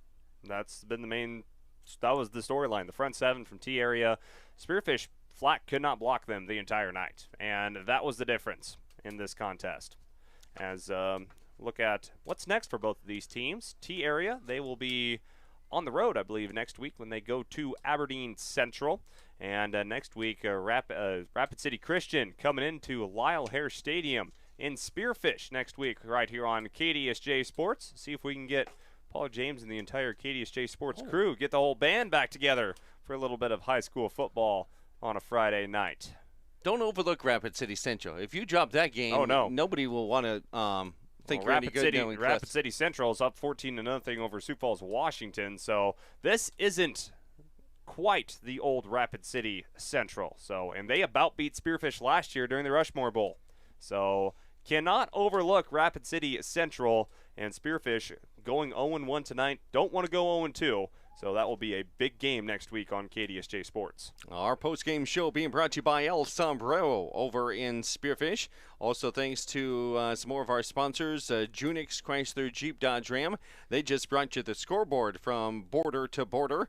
Also check out From the Bench podcast archives over on KDSJ-TV. Now on Apple Music and Spotify, mind you, so you can download and listen to them. We might just download and listen to one on the way home.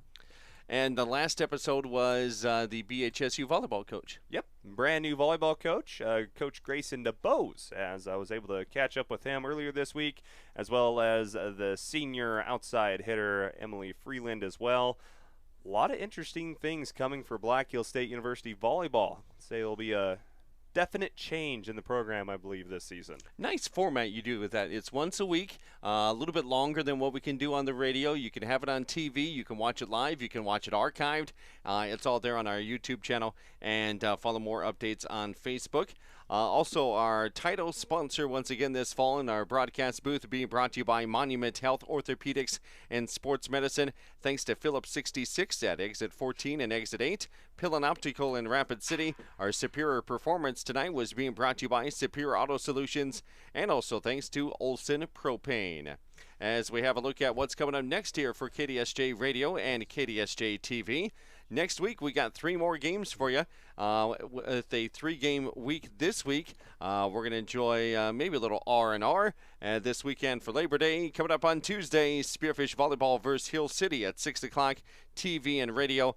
Spearfish Spartan football next Friday against Rapid City Central, and BHSU football back for another here on KDSJ Sports as they travel to Grand Valley State out in Michigan on September 6th. For Clayson Davis, we'll give credit to Paul James as well. I'm Cody Oliver. This has been another KDSJ Sports presentation.